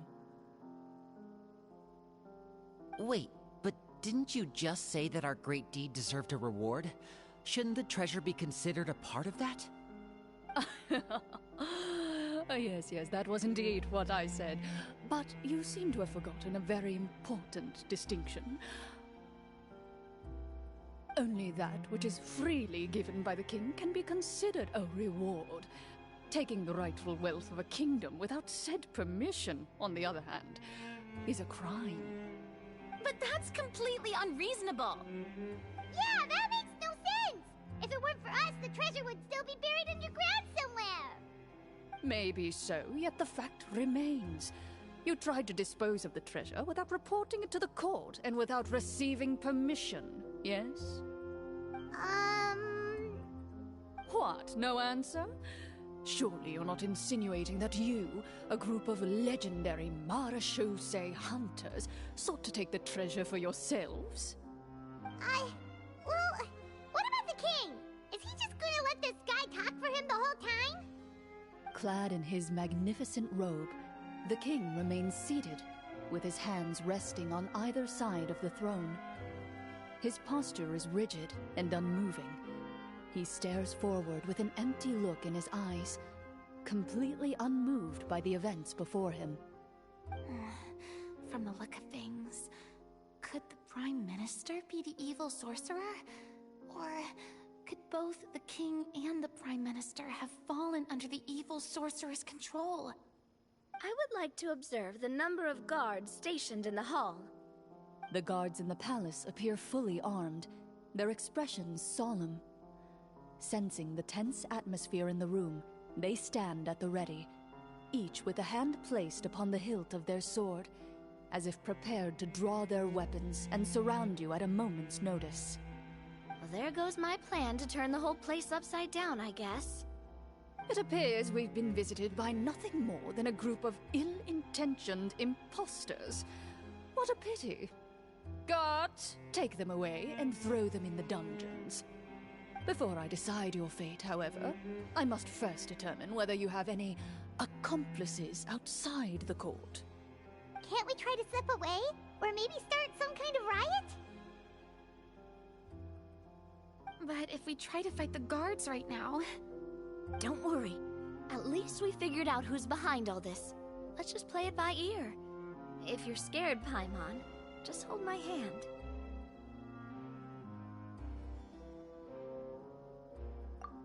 Thanks, you guys. You allow yourself to be led away by guards surrounding you on both sides. It's only when you begin to feel drops of water falling from the dungeon ceiling and smell the stench of death and decay all around you that you finally realize you've stepped into a completely different world. Stay here, and don't try anything funny. The guards lock the cell door and leave without looking back. Wait, sir! Your voice echoes through the dark hall, but the only response you receive is the sound of water dripping from the ceiling. No! What should we do now? Carve out a new path of fate with our own two hands, of course. I draw my weapon. You reach toward your waist, but find nothing there. You now recall that your weapons were confiscated before the guards locked you in the cell. The bag of treasure along with them. What about that knife I hid in my boot? When did you hide it in there? When I was thinking about digging a tunnel. Rejected. You failed to inform the GM of this course of action. Moreover, the guards would have conducted a thorough search before throwing you in prison. And the keys to the cell aren't anywhere to be seen? Correct. You don't even feel a lock hole on the cell door. Oh, well, there goes all our plans. Indeed. Huh? Why are you the one saying indeed? Because that statement holds true for me as well. This is where the script ends. What? But that's a terrible ending! Generally speaking, this should be the point where the scriptwriter gives the players some kind of hint, or gives the GM some kind of code for how to move forward. I mean, maybe they just really wanted us to be immersed in the feeling of being in prison? Like, they'll only show us the way out once we've grown truly and utterly desperate? That is a possibility. If only there were desserts and tea in real prison. Oh, wait, guess it's kind of how the Fortress of Meripede works if you're lucky. Oh, before I forget, Navia, the short sword you had with you earlier. I took a closer look, and the craftsmanship doesn't appear to resemble anything from this era. If I remember correctly, that style was last in vogue several hundred years ago.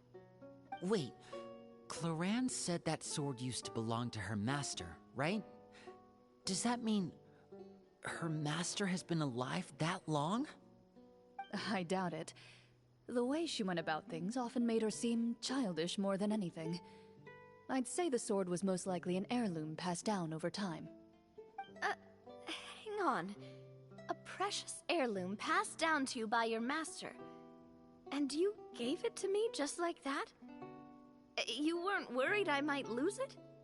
Master left many things to me when she disappeared.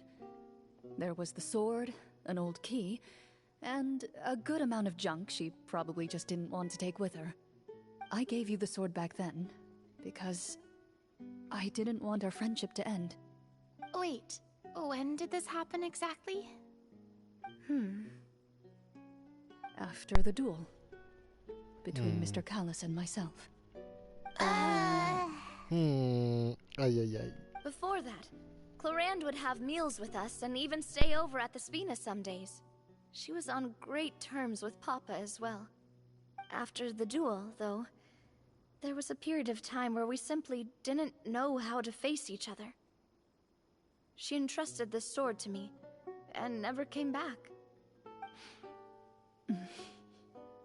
We were both sad, and conflicted, and totally overthinking everything as a result. Whenever I looked at this sword, I couldn't help but wonder if Miss Petronia had never introduced us to each other at that picnic. Maybe part of the sadness I was feeling could have been avoided. Back then, it felt like I hadn't just lost a father, but a close friend as well. No one can change the past. The most important thing is that you two found your way back to each other and can enjoy things like this together. Yep, you're right. I'm sorry, you two. I didn't mean to bring up any sad memories. Think nothing of it. No one here is at fault.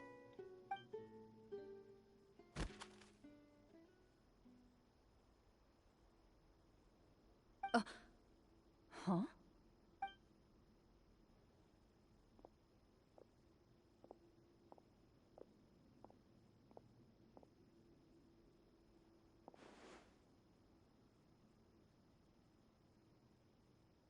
Oh, looks like the next part of our script is here. Perfect timing. The situation was really starting to get desperate. And not just because of the prison thing. From Clarenne's face, Paimon really can't tell if it's good news or bad news.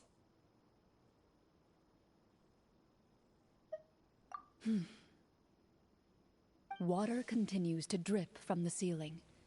In this lightless dungeon, you lack a reliable way to tell how much time has passed. Eventually, you get used to the unpleasant odor of straw, mold, and rust, and find yourselves alternating between fits of drowsiness and despair. Suddenly, you hear footsteps outside the door. Heads up, everyone. Someone's coming. Gather close, everyone, and keep your voice down.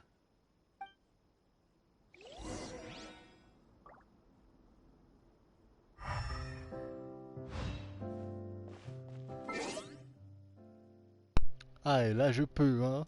Là je peux mettre pause, hein.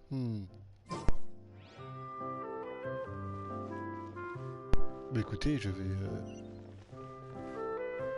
Ouais. Je vais mettre l'interface. Enfin, je vais enlever l'interface plutôt. Donc là je peux mettre pause. C'est parfait. Yep, ok. Parfait.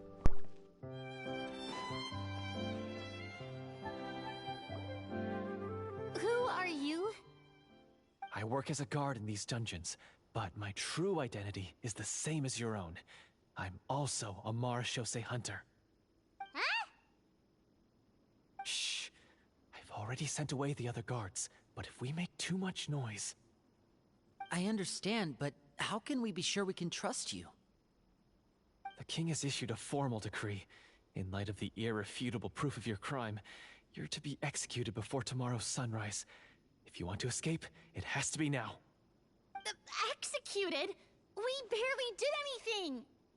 Monsters appearing at the same location as the treasure. Could this entire thing have been a trap?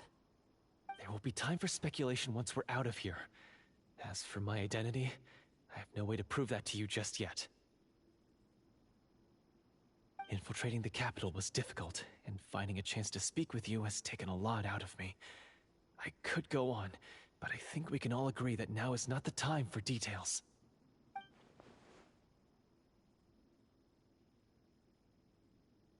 have you seen our weapons anywhere, sir?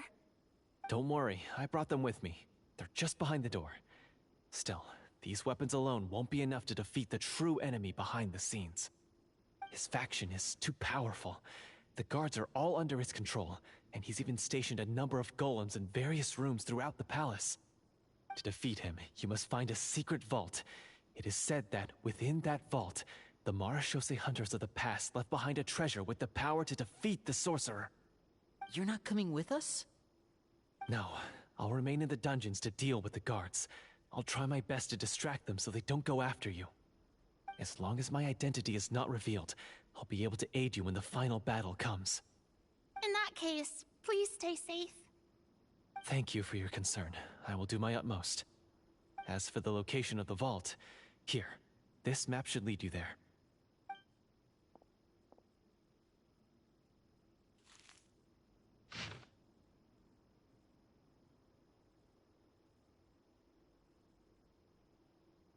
Got it.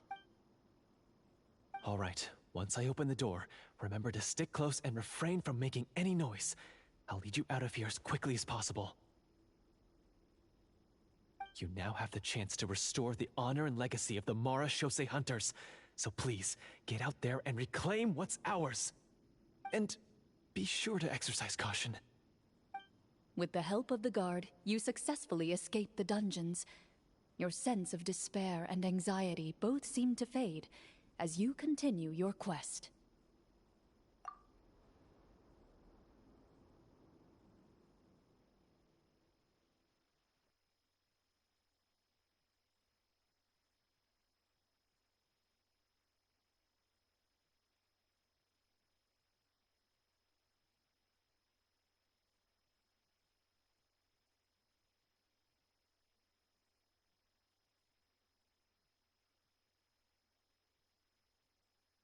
Wait, we didn't get to use our skills at all while we were in prison. Who knows when we're gonna get the chance to use that cool summon spell?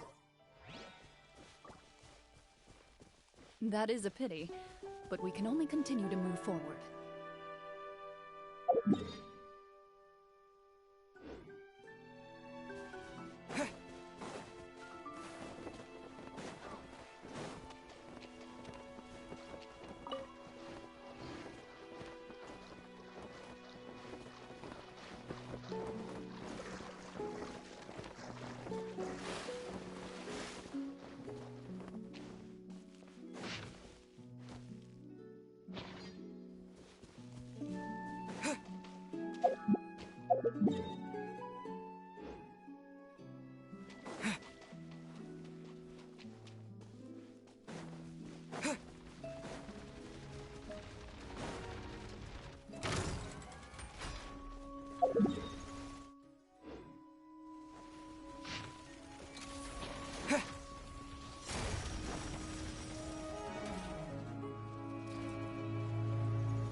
Propagate! Loaded. Enough!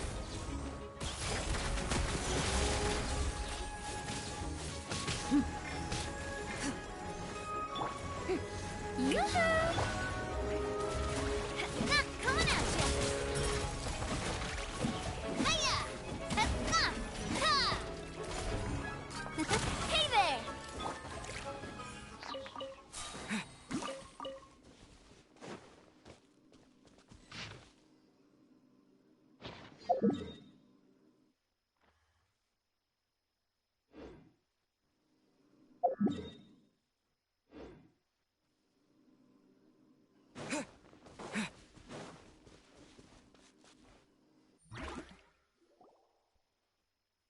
This should be the place marked on the map. This bit of rock certainly looks suspicious. Well, I'd say an investigation's in order then. Plus, if all else fails, we can just blow it up. Wow, you really meant that!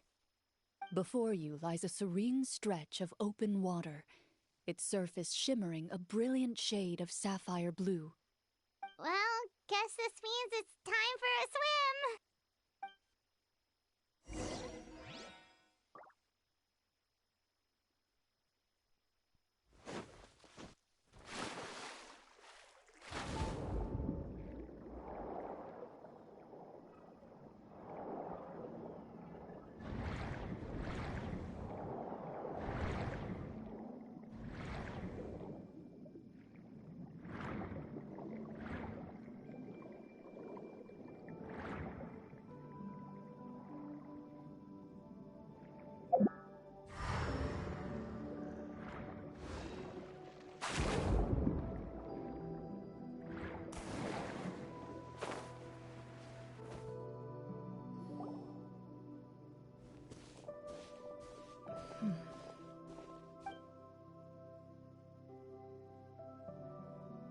What's the matter? It's nothing. As you step into the cave, you find yourself in an eerily quiet space. Before you lies a narrow passageway that appears to trail off endlessly into the distance.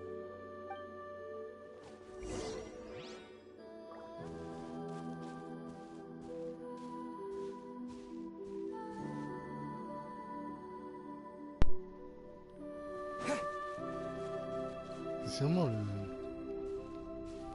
soit l'histoire de son maître, mais c'est un truc de fou. Wow, this must be where the treasure is hidden. But this door is blocking our way in. Huh. It almost looks like it's been here for quite some time. I've got to hand it to the tabletop troupe. They really went all out with the props. Huh. What have we got down here?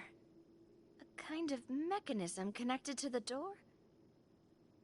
Ah, it looks like we might have to arrange it into a certain pattern. A pattern on a stone door. That's something Master mentioned before. Is something wrong, Clorinde?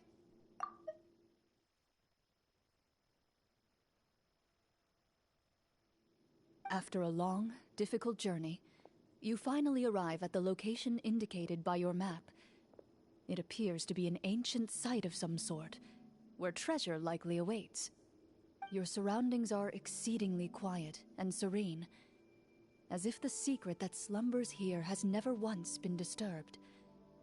If you listen closely, you can almost convince yourself you can hear the sound of its calm, gentle breathing.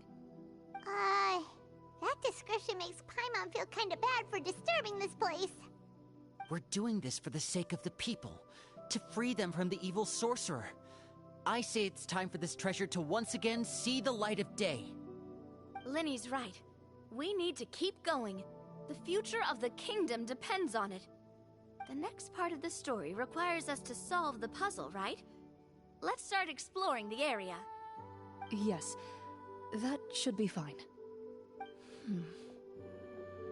Something feels off about all this. Guess I'll just have to improvise.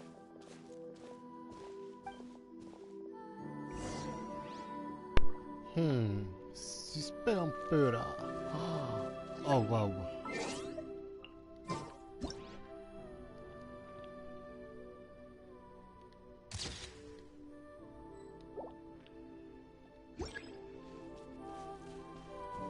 Trop beau.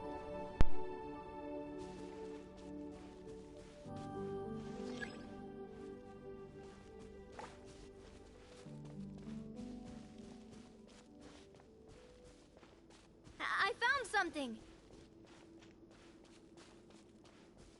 Found something here, too.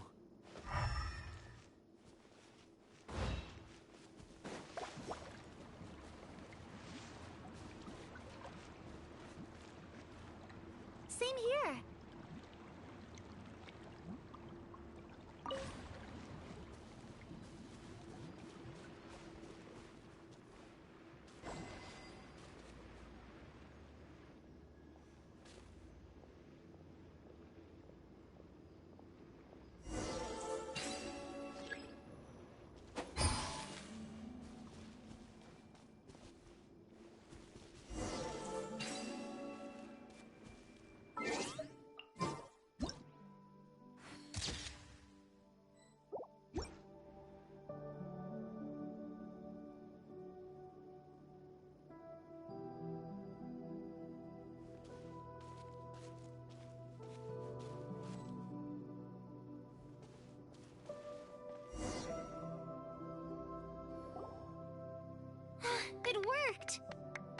Something just appeared.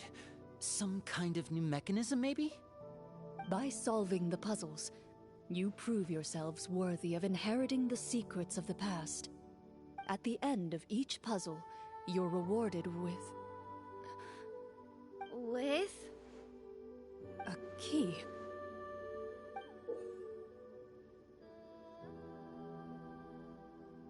Oh, it must be the key to the big door. C'est le même clé qu'elle a, j'imagine. Is Ouais. one of the Marechaussee Hunter keys that are passed down from generation Je to savais. generation. Eh oui, ma chère. It looks just like the one Master passed down to me. It is said that 4 keys in total are required to form the final, complete key. And it seems like we just collected 3 of them. That must mean... Huh? What's wrong? You hear a few strange noises. Suddenly, all the torches in the ruin go out at once. Huh? What's going on? Did we fall into another trap? For the sake of immersion, please close your eyes, everyone.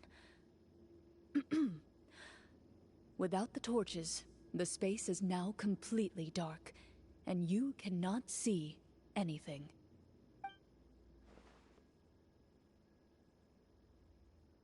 But Paimon can still see a little bit over here.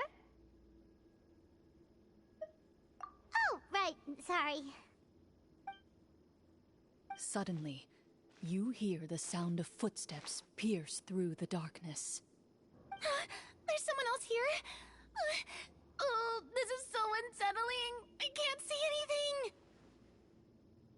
anything. I've been discovered then. Wait, that voice, it's... You recognize the voice as belonging to the guard who led you to this place. It appears he now covets the treasure for himself, and has come to stake his claim. Oh, so this is just part of the script. Then I can probably relax. Well, if we can't see anything, that means we can't fight to the fullest of our abilities. Should we retreat for now? Judging by the way he's holding his sword, he must be a real Marechaussee hunter. But this isn't part of the script. Retreat? That's not the hunter way. If it's dark for us, then it's dark for him. We choose to fight.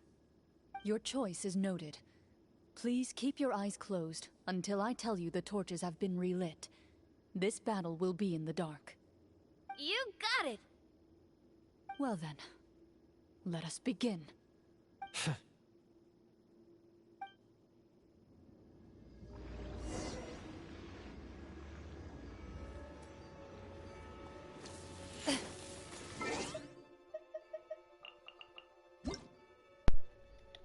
Je veux voir son nom.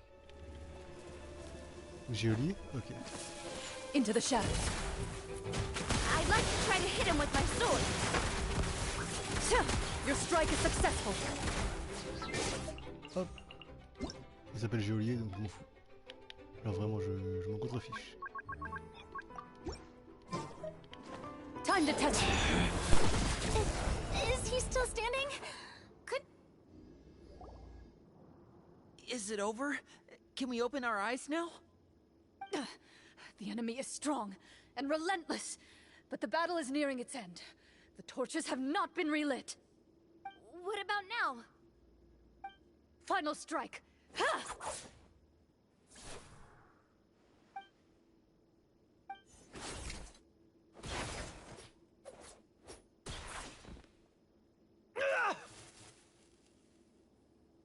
Well, did we get him?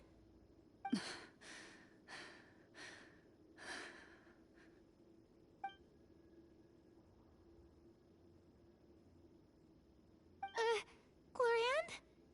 Warm fire flickers across the walls once more.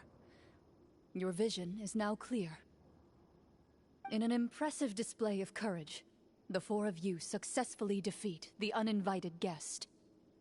That look in his eyes. It's like he became an entirely different person as soon as I defeated him. Huh? Mr. Florian? Oh, wait. We're supposed to be role-playing. I should stay in character. Speak your name, guard. Why did you lead us here just to betray us? Is this treasure really more important to you than bringing peace to the kingdom? What kingdom? What peace? Those were nothing but lies! I, Florian, am a true Marashose hunter, descended from hunters of ages past. So he's also using his real name. Or, wait, Ah, was that the Furina, name of je this t'adore. character from T'es the trop very innocente, beginning? je t'adore, Furina. Then I'm even more confused. If you truly are a Marashose hunter, shouldn't you want to help us just like you said before? Shouldn't we fight together for the sake of the people? What do you know? In this day and age, there's no glory to be had as a Marashose hunter. What's that supposed to mean? My skills were passed down to me by my father. We lived a life of obscurity in the remote wilderness. Still, he devoted everything he had to being a Marashose hunter. And what did he get in return? A life of poverty and pain. In a world that forgot all about him. When he died, not a single person came to mourn his passing. The Marashose hunters were the ones who saved this city. We're heroes. We deserved more recognition and respect than this. Is he talking about how no one in the capital seems to remember the hunters and their legacy? I didn't expect the script to contain this level of social criticism. So that's why you want to take the treasure for yourself? You feel like you're owed fame and wealth? If you already knew where the treasure was located, why didn't you just come down here and take it? Because I still needed the final key. Only a true Marashose hunter is capable of passing through this final door. As someone who sought to hurt others for his own gain, Florian lost that right long ago. Okay, but what is this treasure anyway? We've got all the keys, right? So can we just go in and take a look? You're sure you want to go in? We've been talking about it for so long. Of course we want to see what's inside. And we've already defeated Florian, right? So he won't try to take it from us anymore. Pesky brats. Watch yourself. Then let's open the door together. All right. Your choice of action is confirmed.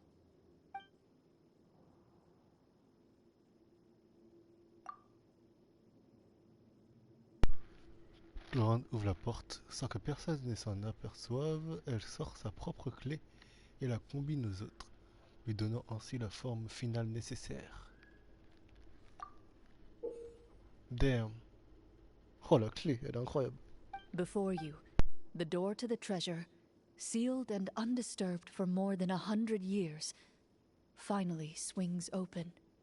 You hear the shrill wail of the door hinge as it rotates for the first time after years of disuse, almost like a sleeping giant letting out an extended yawn. You get the impression that the secrets buried behind this door might be just as heavy as the sound you just heard.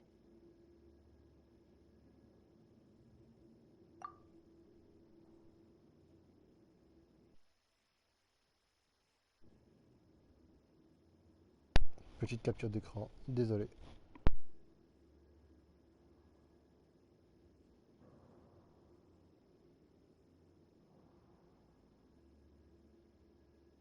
It's open! Come on, let's go in! Paimon wants to see what's inside! Ooh, me too!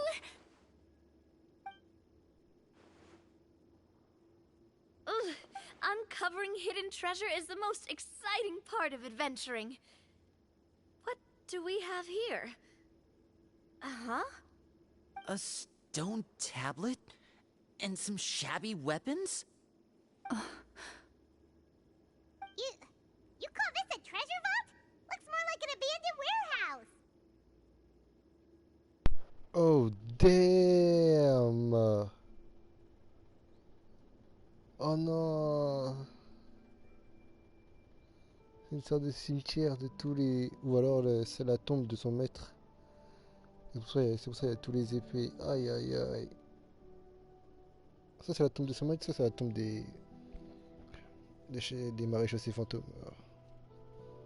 Les chasseurs ouais, chaussée. Oh putain, c'est triste.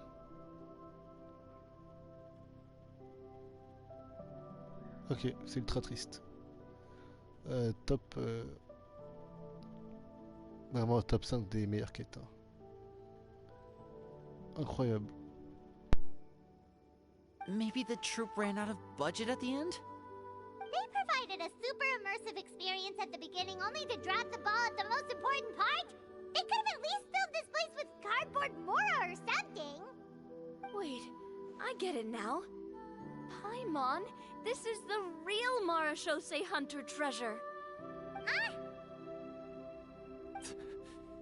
This is it? The Marachose Hunter treasure is just a stone slab and some broken swords? I can't believe it. I refuse to believe it! Whoa, are you okay? The Marachose hunter before you appears to suffer a serious mental breakdown. He needs to leave the room for a moment to collect himself. One of you seems to understand the significance of the treasure already. If the rest of you wish to follow suit, you may remain here in the meantime and explore your surroundings.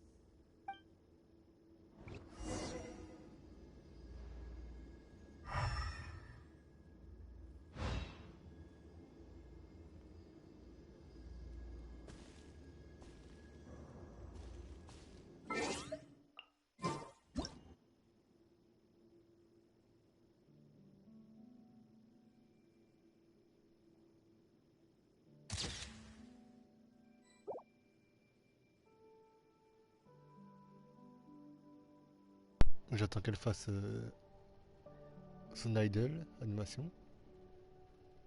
Pas celle-là, mais bon, c'est pas grave. Ouh, magnifique.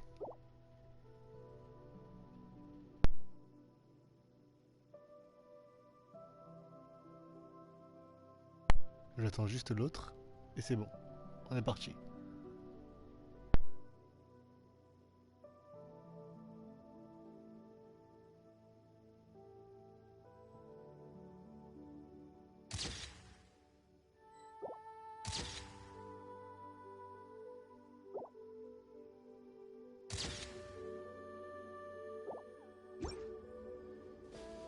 Parfait.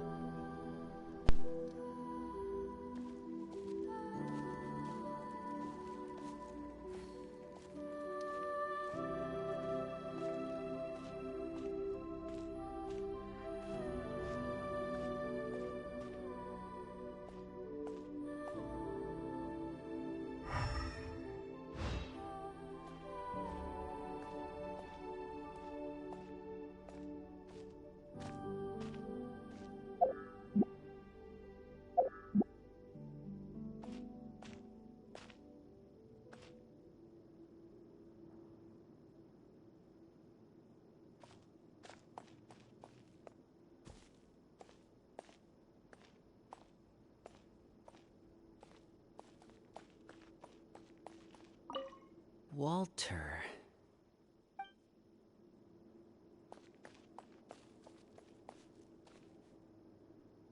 The old and broken weapons.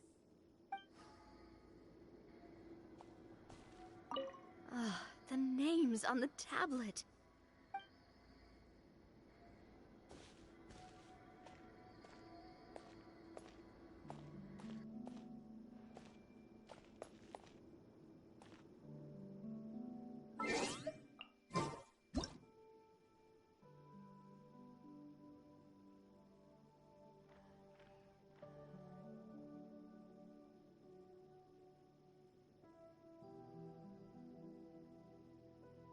Obligé de faire une autre photo, je suis obligé.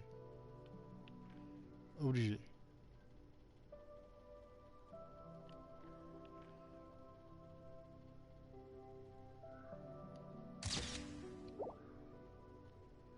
Obligé de faire une autre photo.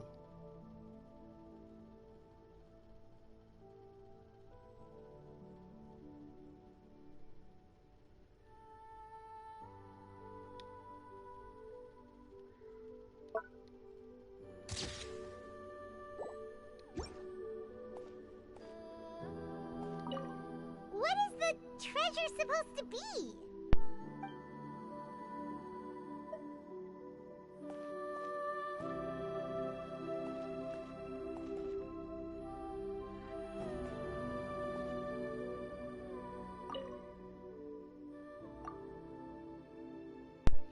Une stèle en pierre.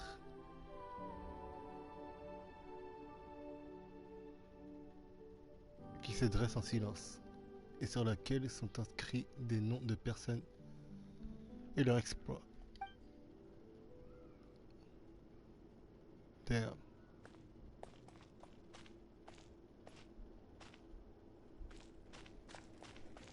Je kiffe. Le chapeau, le maréchaussée fantôme. Il a emmené à l'extérieur le boug. So, Ouais. how are you doing?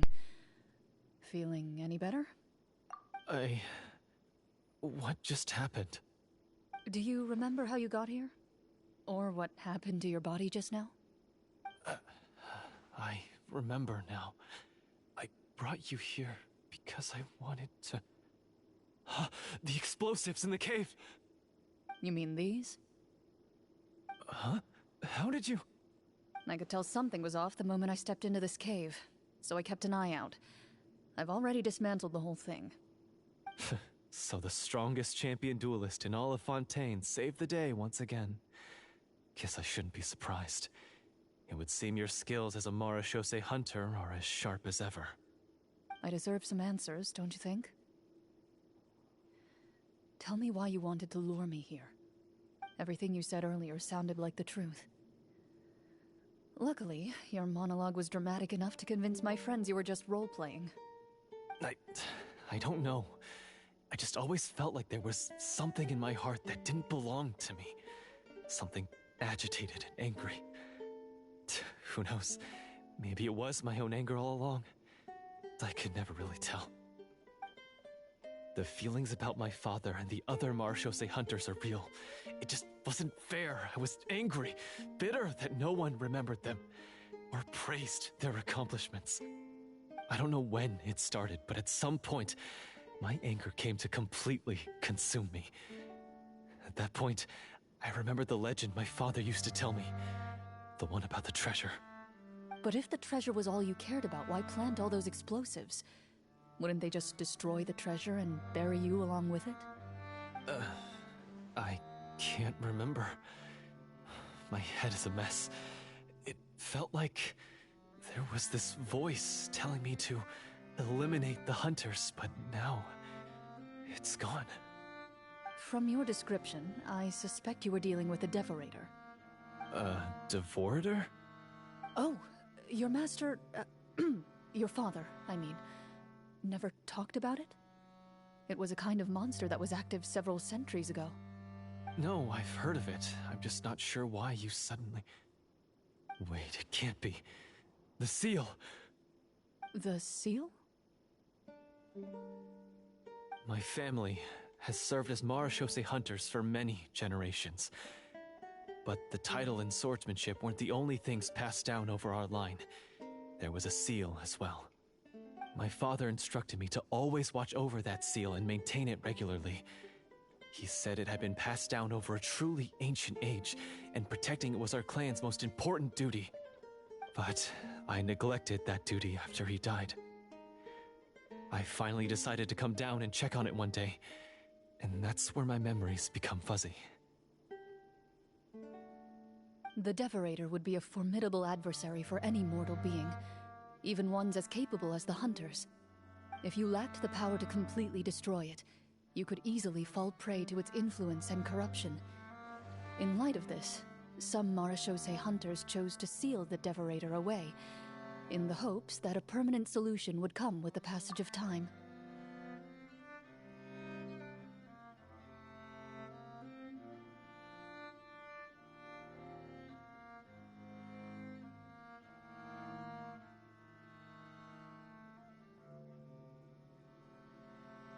Je suis en train de réfléchir, mais c'est un peu comme les samouraïs à Inazuma qui se font exorciser là. Ils ont démon eux là, tu sais, avec leur aura noire. Ça me rappelle ça, personnellement. I heard it has the power to amplify the obsessions and desires in people's hearts, to the point where they overtake you entirely. It would seem I'm not just lacking in skill with a blade, but in mental fortitude as well. And yet, you were able to retrieve 3 of the 4 keys. If I remember correctly, each was entrusted to a respected and capable hunter. How did you manage it? One of them belonged to my father. The second I stole from a different hunter. And the third was one that I snatched while the person was on the way home from the tavern. I nearly died in that alley. I know just how strong you are. It's as clear as day to everyone in Fontaine. I observed you from dusk to dawn, but could never find any opportunity to sneak up on you. I never even saw you drink a single glass of liquor. The only way I could think to obtain that last key was to lure you here using your hobby, and then... Oh, I get it now. That monster, it wanted to bury you here alongside the treasure. I won't comment on anything else, but the script was good. Well, I did pour my heart and soul into it. The stories my father used to tell me about the glory of the heroic Marechaussee hunters and how they came to be forgotten. It's more than just a story. Huh? You're proud to be a hunter. You're still holding onto that part of yourself, no matter how small. I have done so many despicable things. I have nothing to be proud of. Then explain the purpose of the evil sorcerer in your story. Huh? Isn't he the true antagonist? The one who sought nothing but his own gain, and used the people as pawns to attain it? In your heart of hearts, he was the one you truly wanted to defeat. But I've already tainted my sword. I no longer have any right to... Wake up, Florian. Remember how you introduced yourself earlier. Do you really think the hunters acted out of a desire for honor and glory? Or to be loved and acknowledged by the people? What did your father teach you about our order? You do not wield your sword for yourself, but to protect those you serve. There's nothing special about a blade.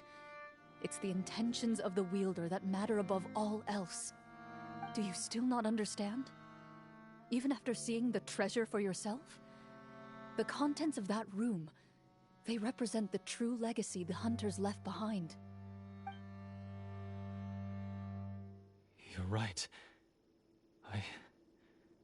I am a Marechaussee hunter. It's time for me to redeem, no, to finally serve the people I vowed to protect all along. I wouldn't be so quick to push aside the need for redemption. I know. That's a charge I won't bother to defend myself against. Good. Then, come with me, and help me see the script through to the end. Huh? See the script through to the end? But there's no more script left. Never finished it, huh? No, I mean, I wrote the script with the sole purpose of luring you all here. There was no reason to write beyond this point. Then we'll just have to keep writing it. The evil sorcerer still needs to be defeated. You mean the Devorator? Are you saying I have to make up the rest of the script as we go along? Is that really so hard? You've already written most of it. Surely you can write an ending where the hunters win and justice prevails. I'll be there to help you too. You aren't afraid your party will fall into danger? I know what my friends are capable of, and they're all quite skilled. Besides, I need their help. Then, are you going to tell them the truth about all this? I don't intend to spoil the fun. Sometimes, protecting dreams and fantasies is more important than exposing the truth. Don't you think?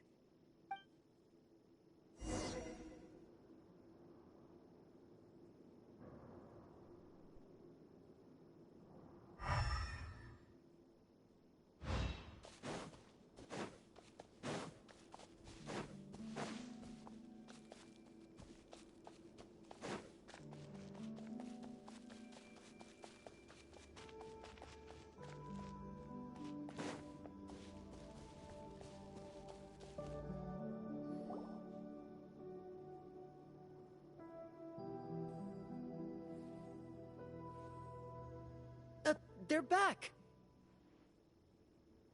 That took a while.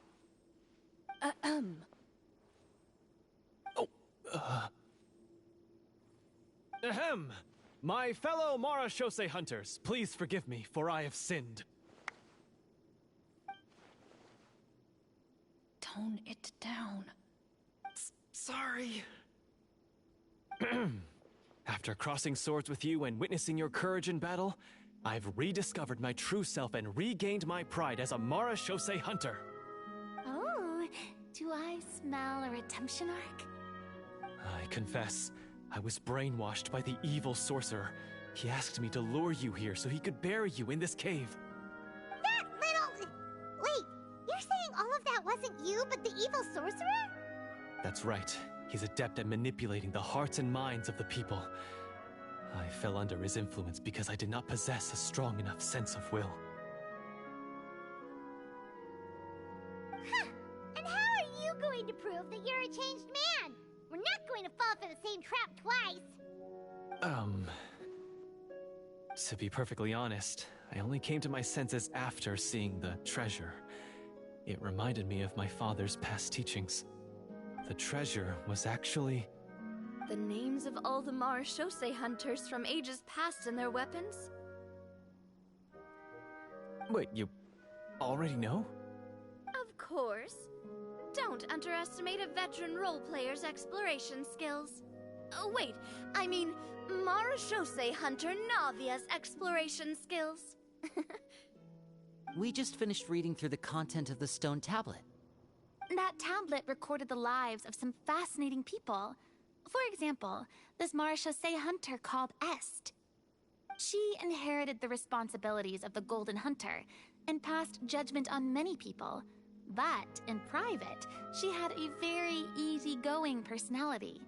Her favorite pastime was singing and dancing with her friends, and she was said to have a beautiful voice. So, she was just like you. Oh, you really think so? Well, when you put it that way, I suppose I also have a few things in common with this Walter. Working as an executioner, he supposedly used a countless number of tricks to confound his enemies in battle. Oh, if only I could have seen the feats of magic he pulled off back then. Their lives were all so exciting. You could write so many cool books about their accomplishments. How could they have all been forgotten? Because they chose to be. To hunt monsters that only appear in the shadows, you must also operate in the dark. To be a Marashose hunter is to willingly give up on wealth and fame. Then this stone tablet must have been left behind by their companions. That's right. Few Marashose hunters ever revealed their identity to the public. They always protected the city from the shadows. The only time they spoke of their accomplishments would be at night, when they gathered with their fellow hunters in front of the bonfire to share stories of the monsters slain by their hand.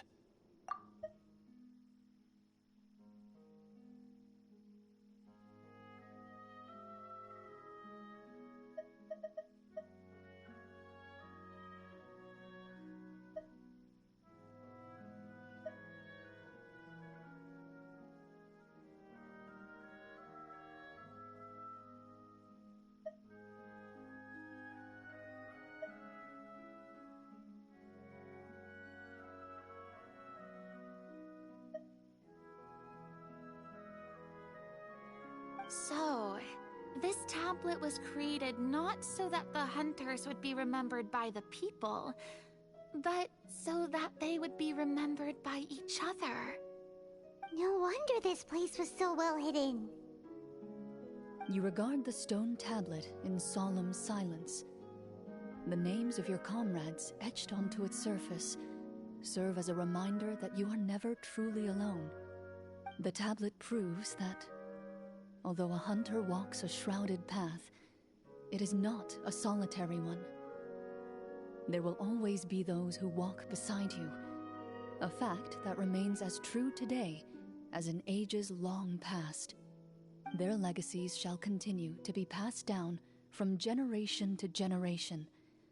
as everlasting as the stone onto which their names are carved. Father, you once told me that I should seek out the treasure if I ever became lost. So this is what you wanted me to find.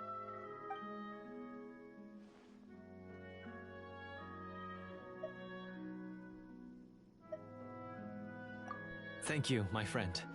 You are very kind. I implore you, everyone, please give me a chance to make up for all I've done.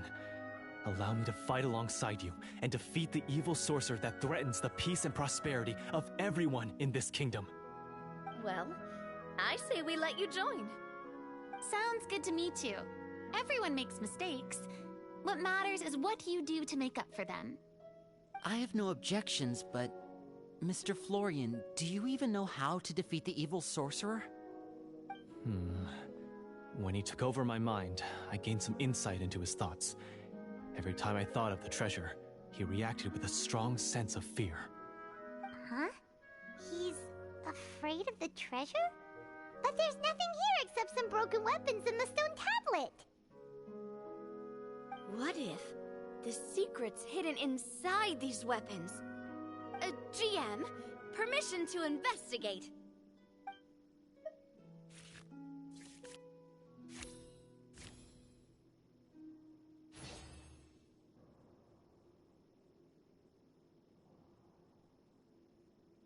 At first glance, the weapons appear absolutely ordinary. But as you observe them, you notice a faint energy emanating from within. These blades have slain countless monsters.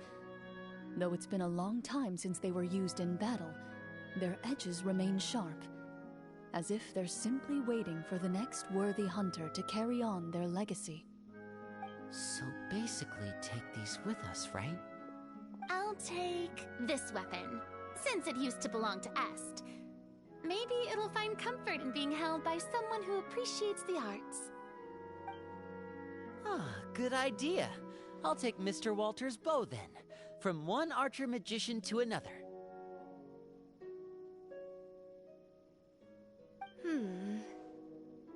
Paimon's gonna pick a cool weapon too!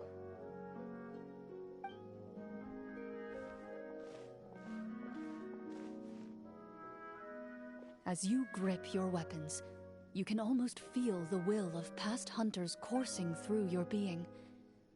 It's a feeling of courage, determination, a silent vow passed down from generation to generation that says, eradicate the monsters, no matter the cost.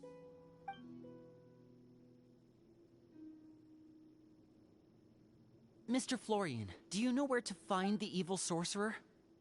I was able to see his surroundings when our minds were connected. I believe he's currently hiding out at the church in the kingdom. We must be extremely careful. He's spent so long living among monsters that he's now taken the form of one. He will not be easily defeated. Then why don't we explore some more and try to find some higher level gear? We don't want to just fight him and lose, right?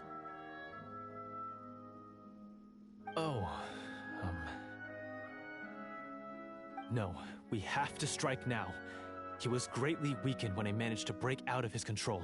If we let him rest, he might have time to escape.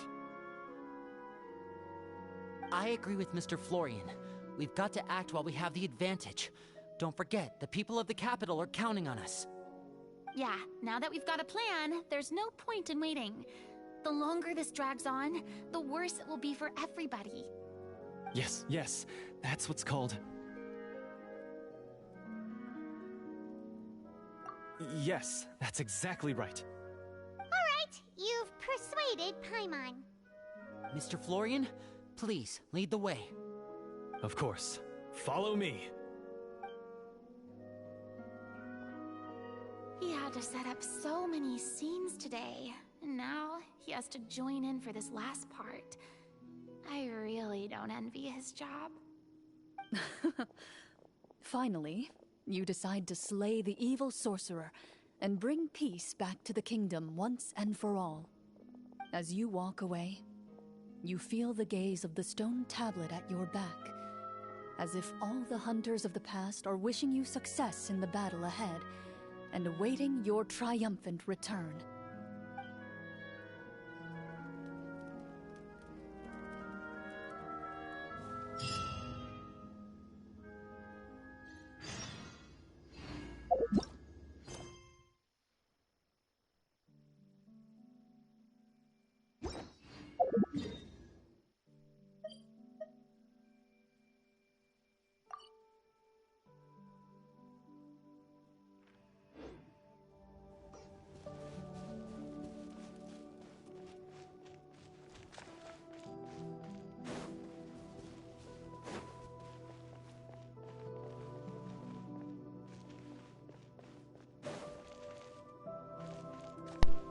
C'est cool, ça sera un endroit permanent pour les chasseurs de fantômes. Ça j'aime bien. Marée chaussée. C'est très très beau, je kiffe. Une petite photo.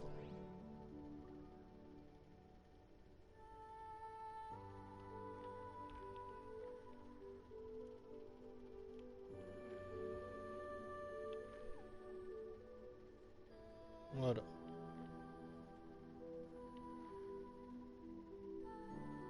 J'aime bien comme ça.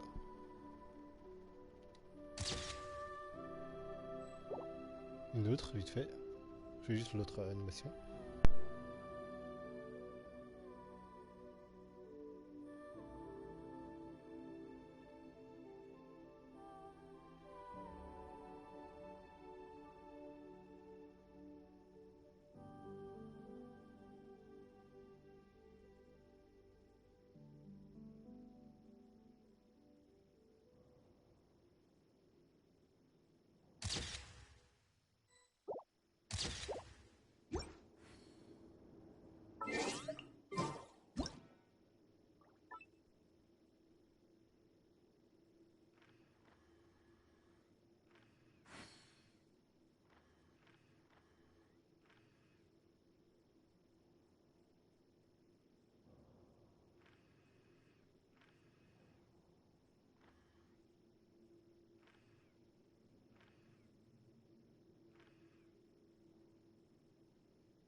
Let's go.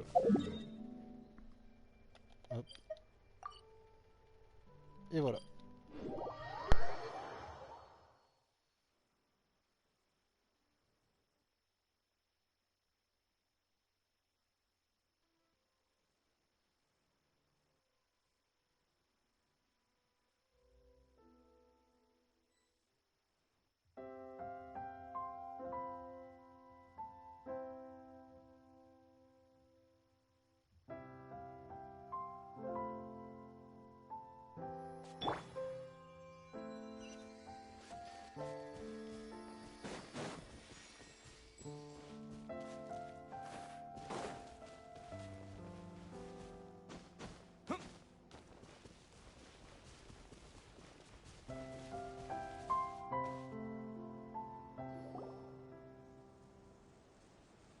Finally, you arrive at the church Florian described. As you approach, an ominous aura surrounds you. You get the sense that your enemy is close at hand. How strange. This uneasy feeling seems so real. How did they manage that? Now, it is time for the final battle. Let's go!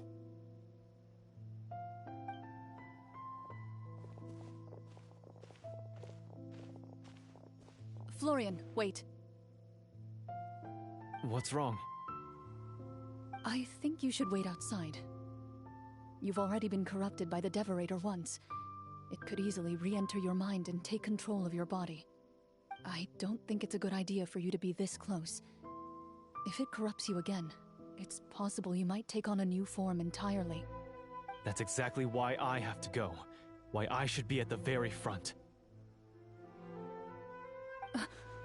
You mean... Yes. I intend to lure it into my body. That's too risky. If things get out of hand, I might have to kill you. Do you understand how dangerous this is? I understand, but if I do this, you'll have a clear and visible target. The Devorator will have a hard time passing up a chance to enter a body it knows how to control. You won't have to worry about any of your friends being taken over. You're not like me, Miss Clorinde. You're a just and powerful Marechaussee hunter. The monster broke free due to my error. It's only right that I shoulder the responsibility for its destruction. This is... something that I have to do. Consider it a duel to restore my honor. My only request is that you give it your all.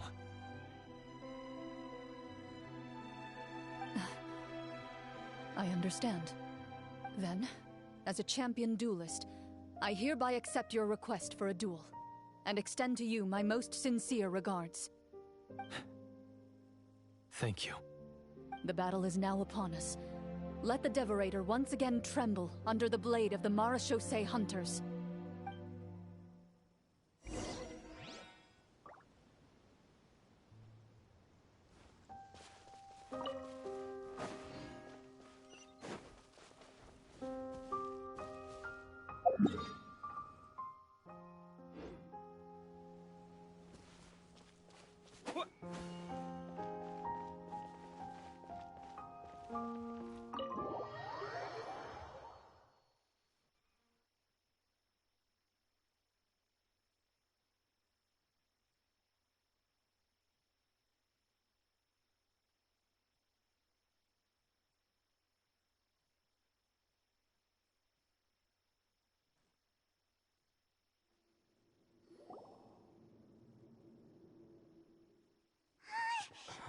Huh?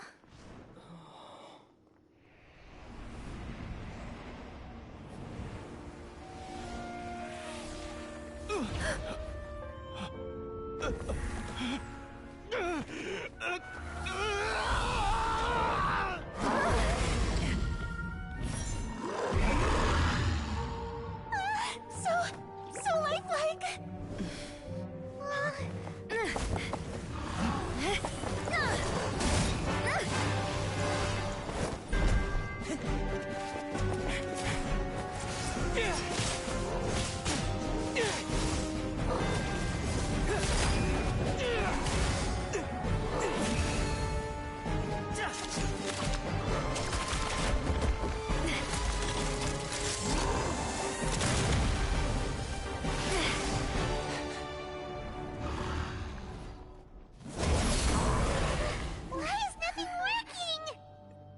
This foe is not invincible.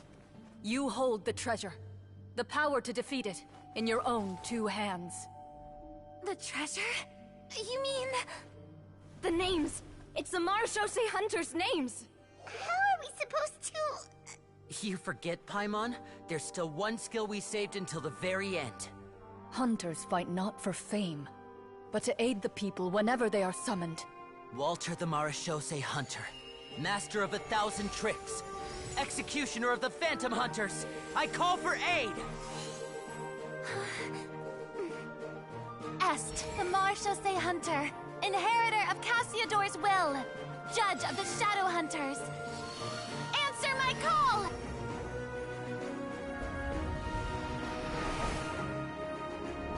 Petronia, protector of justice and order. The hunter I respect the most. Thank you for saving my friend, the best one I'll ever know. Please, lend us your strength.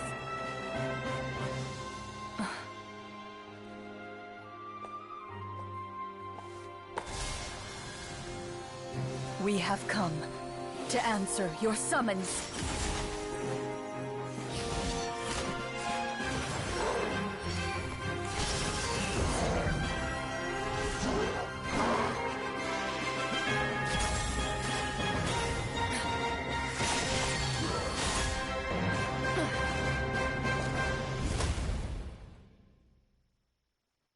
And so, the monsters were eradicated, and the sorcerer was defeated. Peace soon returned to the capital. Those in the court, manipulated by the sorcerer, also recognized the errors of their ways. Some remembered the names of the heroes who saved their kingdom, but others simply continued their lives none the wiser. Such is the story of the Marechaussee Hunters.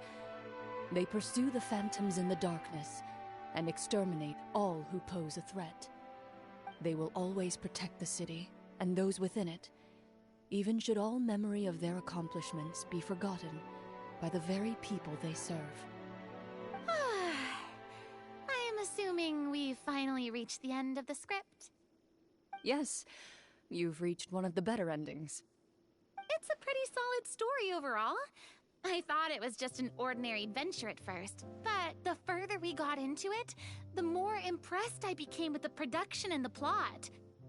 That final battle especially! All the effects were super realistic. Oh, right. Yeah, totally. good point. I never expected the weapons we picked up from that vault would have that kind of effect. Yeah, mine nearly scared the daylights out of me when it started glowing. I took a good look at it after we got out, but I don't think it ever lit up again. Oh, we should probably give these props back, right? I'll just leave mine here. Did you have a good time? Of course. Let me know if another script like this comes around. Sure, no problem. Then I'll head back for now. I think I need some time to fully digest everything that just happened. Once Mr. Florian is awake, please pass on my regards to him. He must be extremely exhausted to have passed out cold like that. You're right. He's had a lot to deal with. Well, see you all some other time. Toodaloo! Tudeliu. C'était exceptionnel. Mouah. Et j'adore Frida. Trop innocente. Okay, so, can I ask now, Vas-y, I Davia. think it should be fine, yeah. what in the world was going on back there? So you saw through all of that? That time in the cave when you told us to close our eyes, it'd be weirder if we didn't notice anything. I was dying of curiosity the entire time. I mean, you did a pretty bang-up job of pretending nothing had gone wrong. Farina actually looked like she thought all of it was planned. Guess none of us wanted to be the one to break the illusion. What are you all talking about? Oh, wait. Don't tell me Paimon never... Oh, this is all my fault. It's not too late to cover your ears. Here, Paimon, I'll do it for you. Bit late for that, don't you think? You're saying everything that happened back there wasn't actually part of the script? It's probably more accurate to say this was never a real scripted story to begin with. What? So loud. My head. Hey, you! Get up right now and explain yourself! No shaking, please! Oh, my head.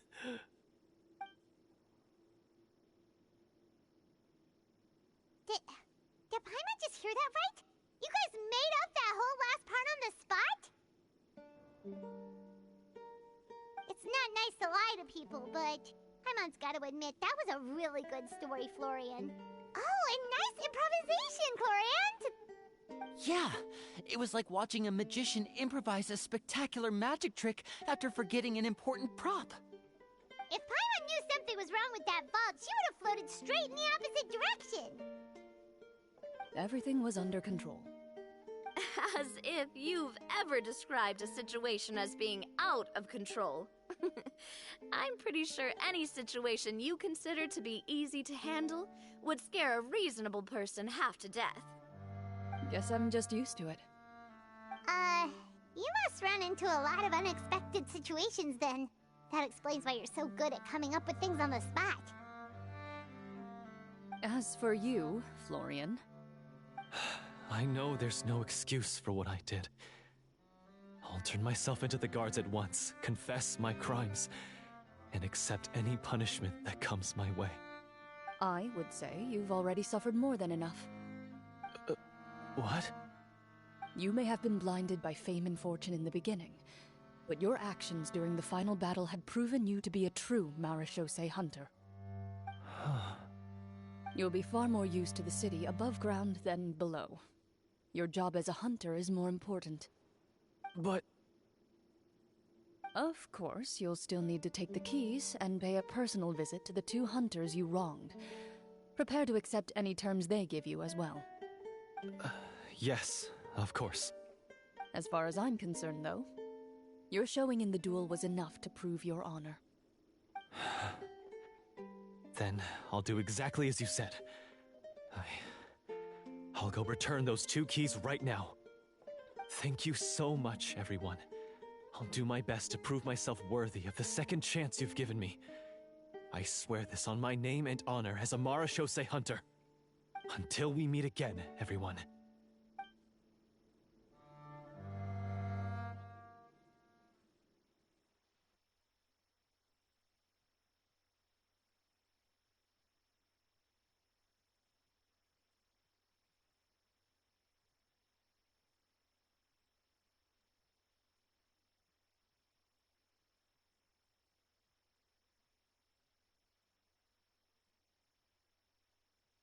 C'était exceptionnel, voilà.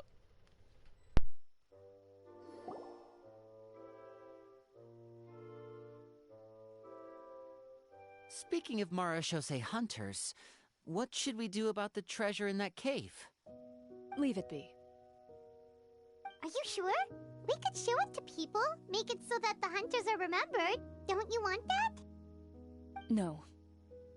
Every name on that tablet made the same choice. All hunters know what the path entails. I am no exception. My identity as a Mara Shosei hunter is not something I need people to remember. I wish only to be recognized as a champion duelist. Nothing more. That's certainly very different from the path of a magician. Still, I admire your decision. Wait! I just remembered something. If there were no special effects involved, why did our weapons begin to glow during the battle? That's because the Mara Shosei hunters of ages past would often imbue their weapons with special enchantments to suppress the monsters. Whenever a monster was nearby, their weapons would start to glow. Oh, so that's why they had an effect on that guy near the end. I really thought the summons were doing all the work. Well, I'm sure the summons were a part of it too. Oh? How so? This particular devorator probably hailed from the same era as the hunters we saw in the room. The names you recited all belonged to the bravest hunters. Countless monsters fell to their blades. That's likely why the devorator visibly reacted when you said them out loud. So the names held the power all along! Navia, everything you said during your summon. Huh? Oh, I meant what I said. I mean, it was true to my character, so yeah, I'm glad you heard it. Just don't make me repeat myself. It's embarrassing. I really appreciated those words. All right, all right. Don't get all sentimental on me. Anyway, let's not talk about that anymore. I'm going to go on ahead. Don't fall too far behind now. She ran off! I should probably head back as well. This story was truly incredible. I might have to spend the whole night telling my siblings all about it. Goodbye.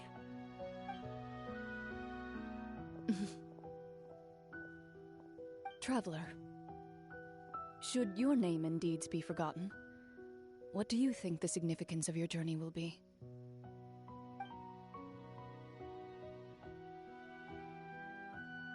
I suppose the significance would be the journey itself and the world we helped create. There's still value in the time I shared with everyone here, in the things we were able to accomplish, even if no one remembers them. A great answer. I'll remember it. Me? The Mara Shosei hunter says nothing in response to that question. Perhaps her answer lies in her silence, an unspoken vow left to echo through the night. The path she walks needs no explanation.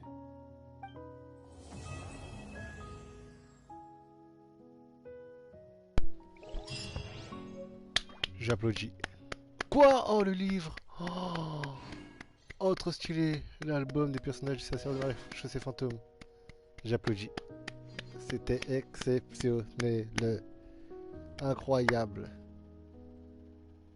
Top, top des quêtes d'histoire, vraiment. Oh là là là là. Incroyable. Incroyable quête. Heureusement j'ai bien fait d'attendre la 4.8 pour l'interface. Hein. Attends, je vais voir le livre.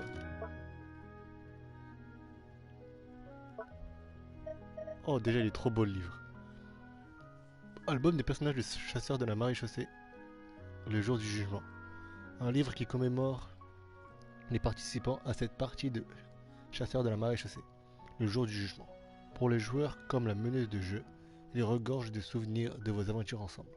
Ainsi, je ne désespérerai plus jamais. Peut-être que cette exhortation a un sens plus profond pour la personne qui incarnait le chasseur de la maréchaussée.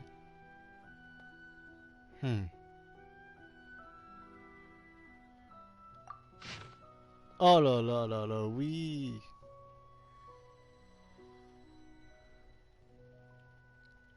Oh là là là là là là là là.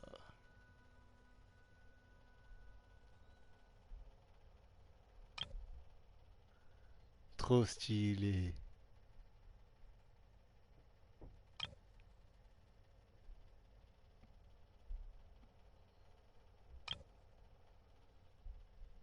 Trop stylé.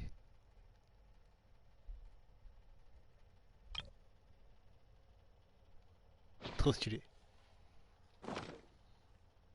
C'était incroyable. Merci Clorinde. Et ouais, c'est vraiment la bosse. Hein.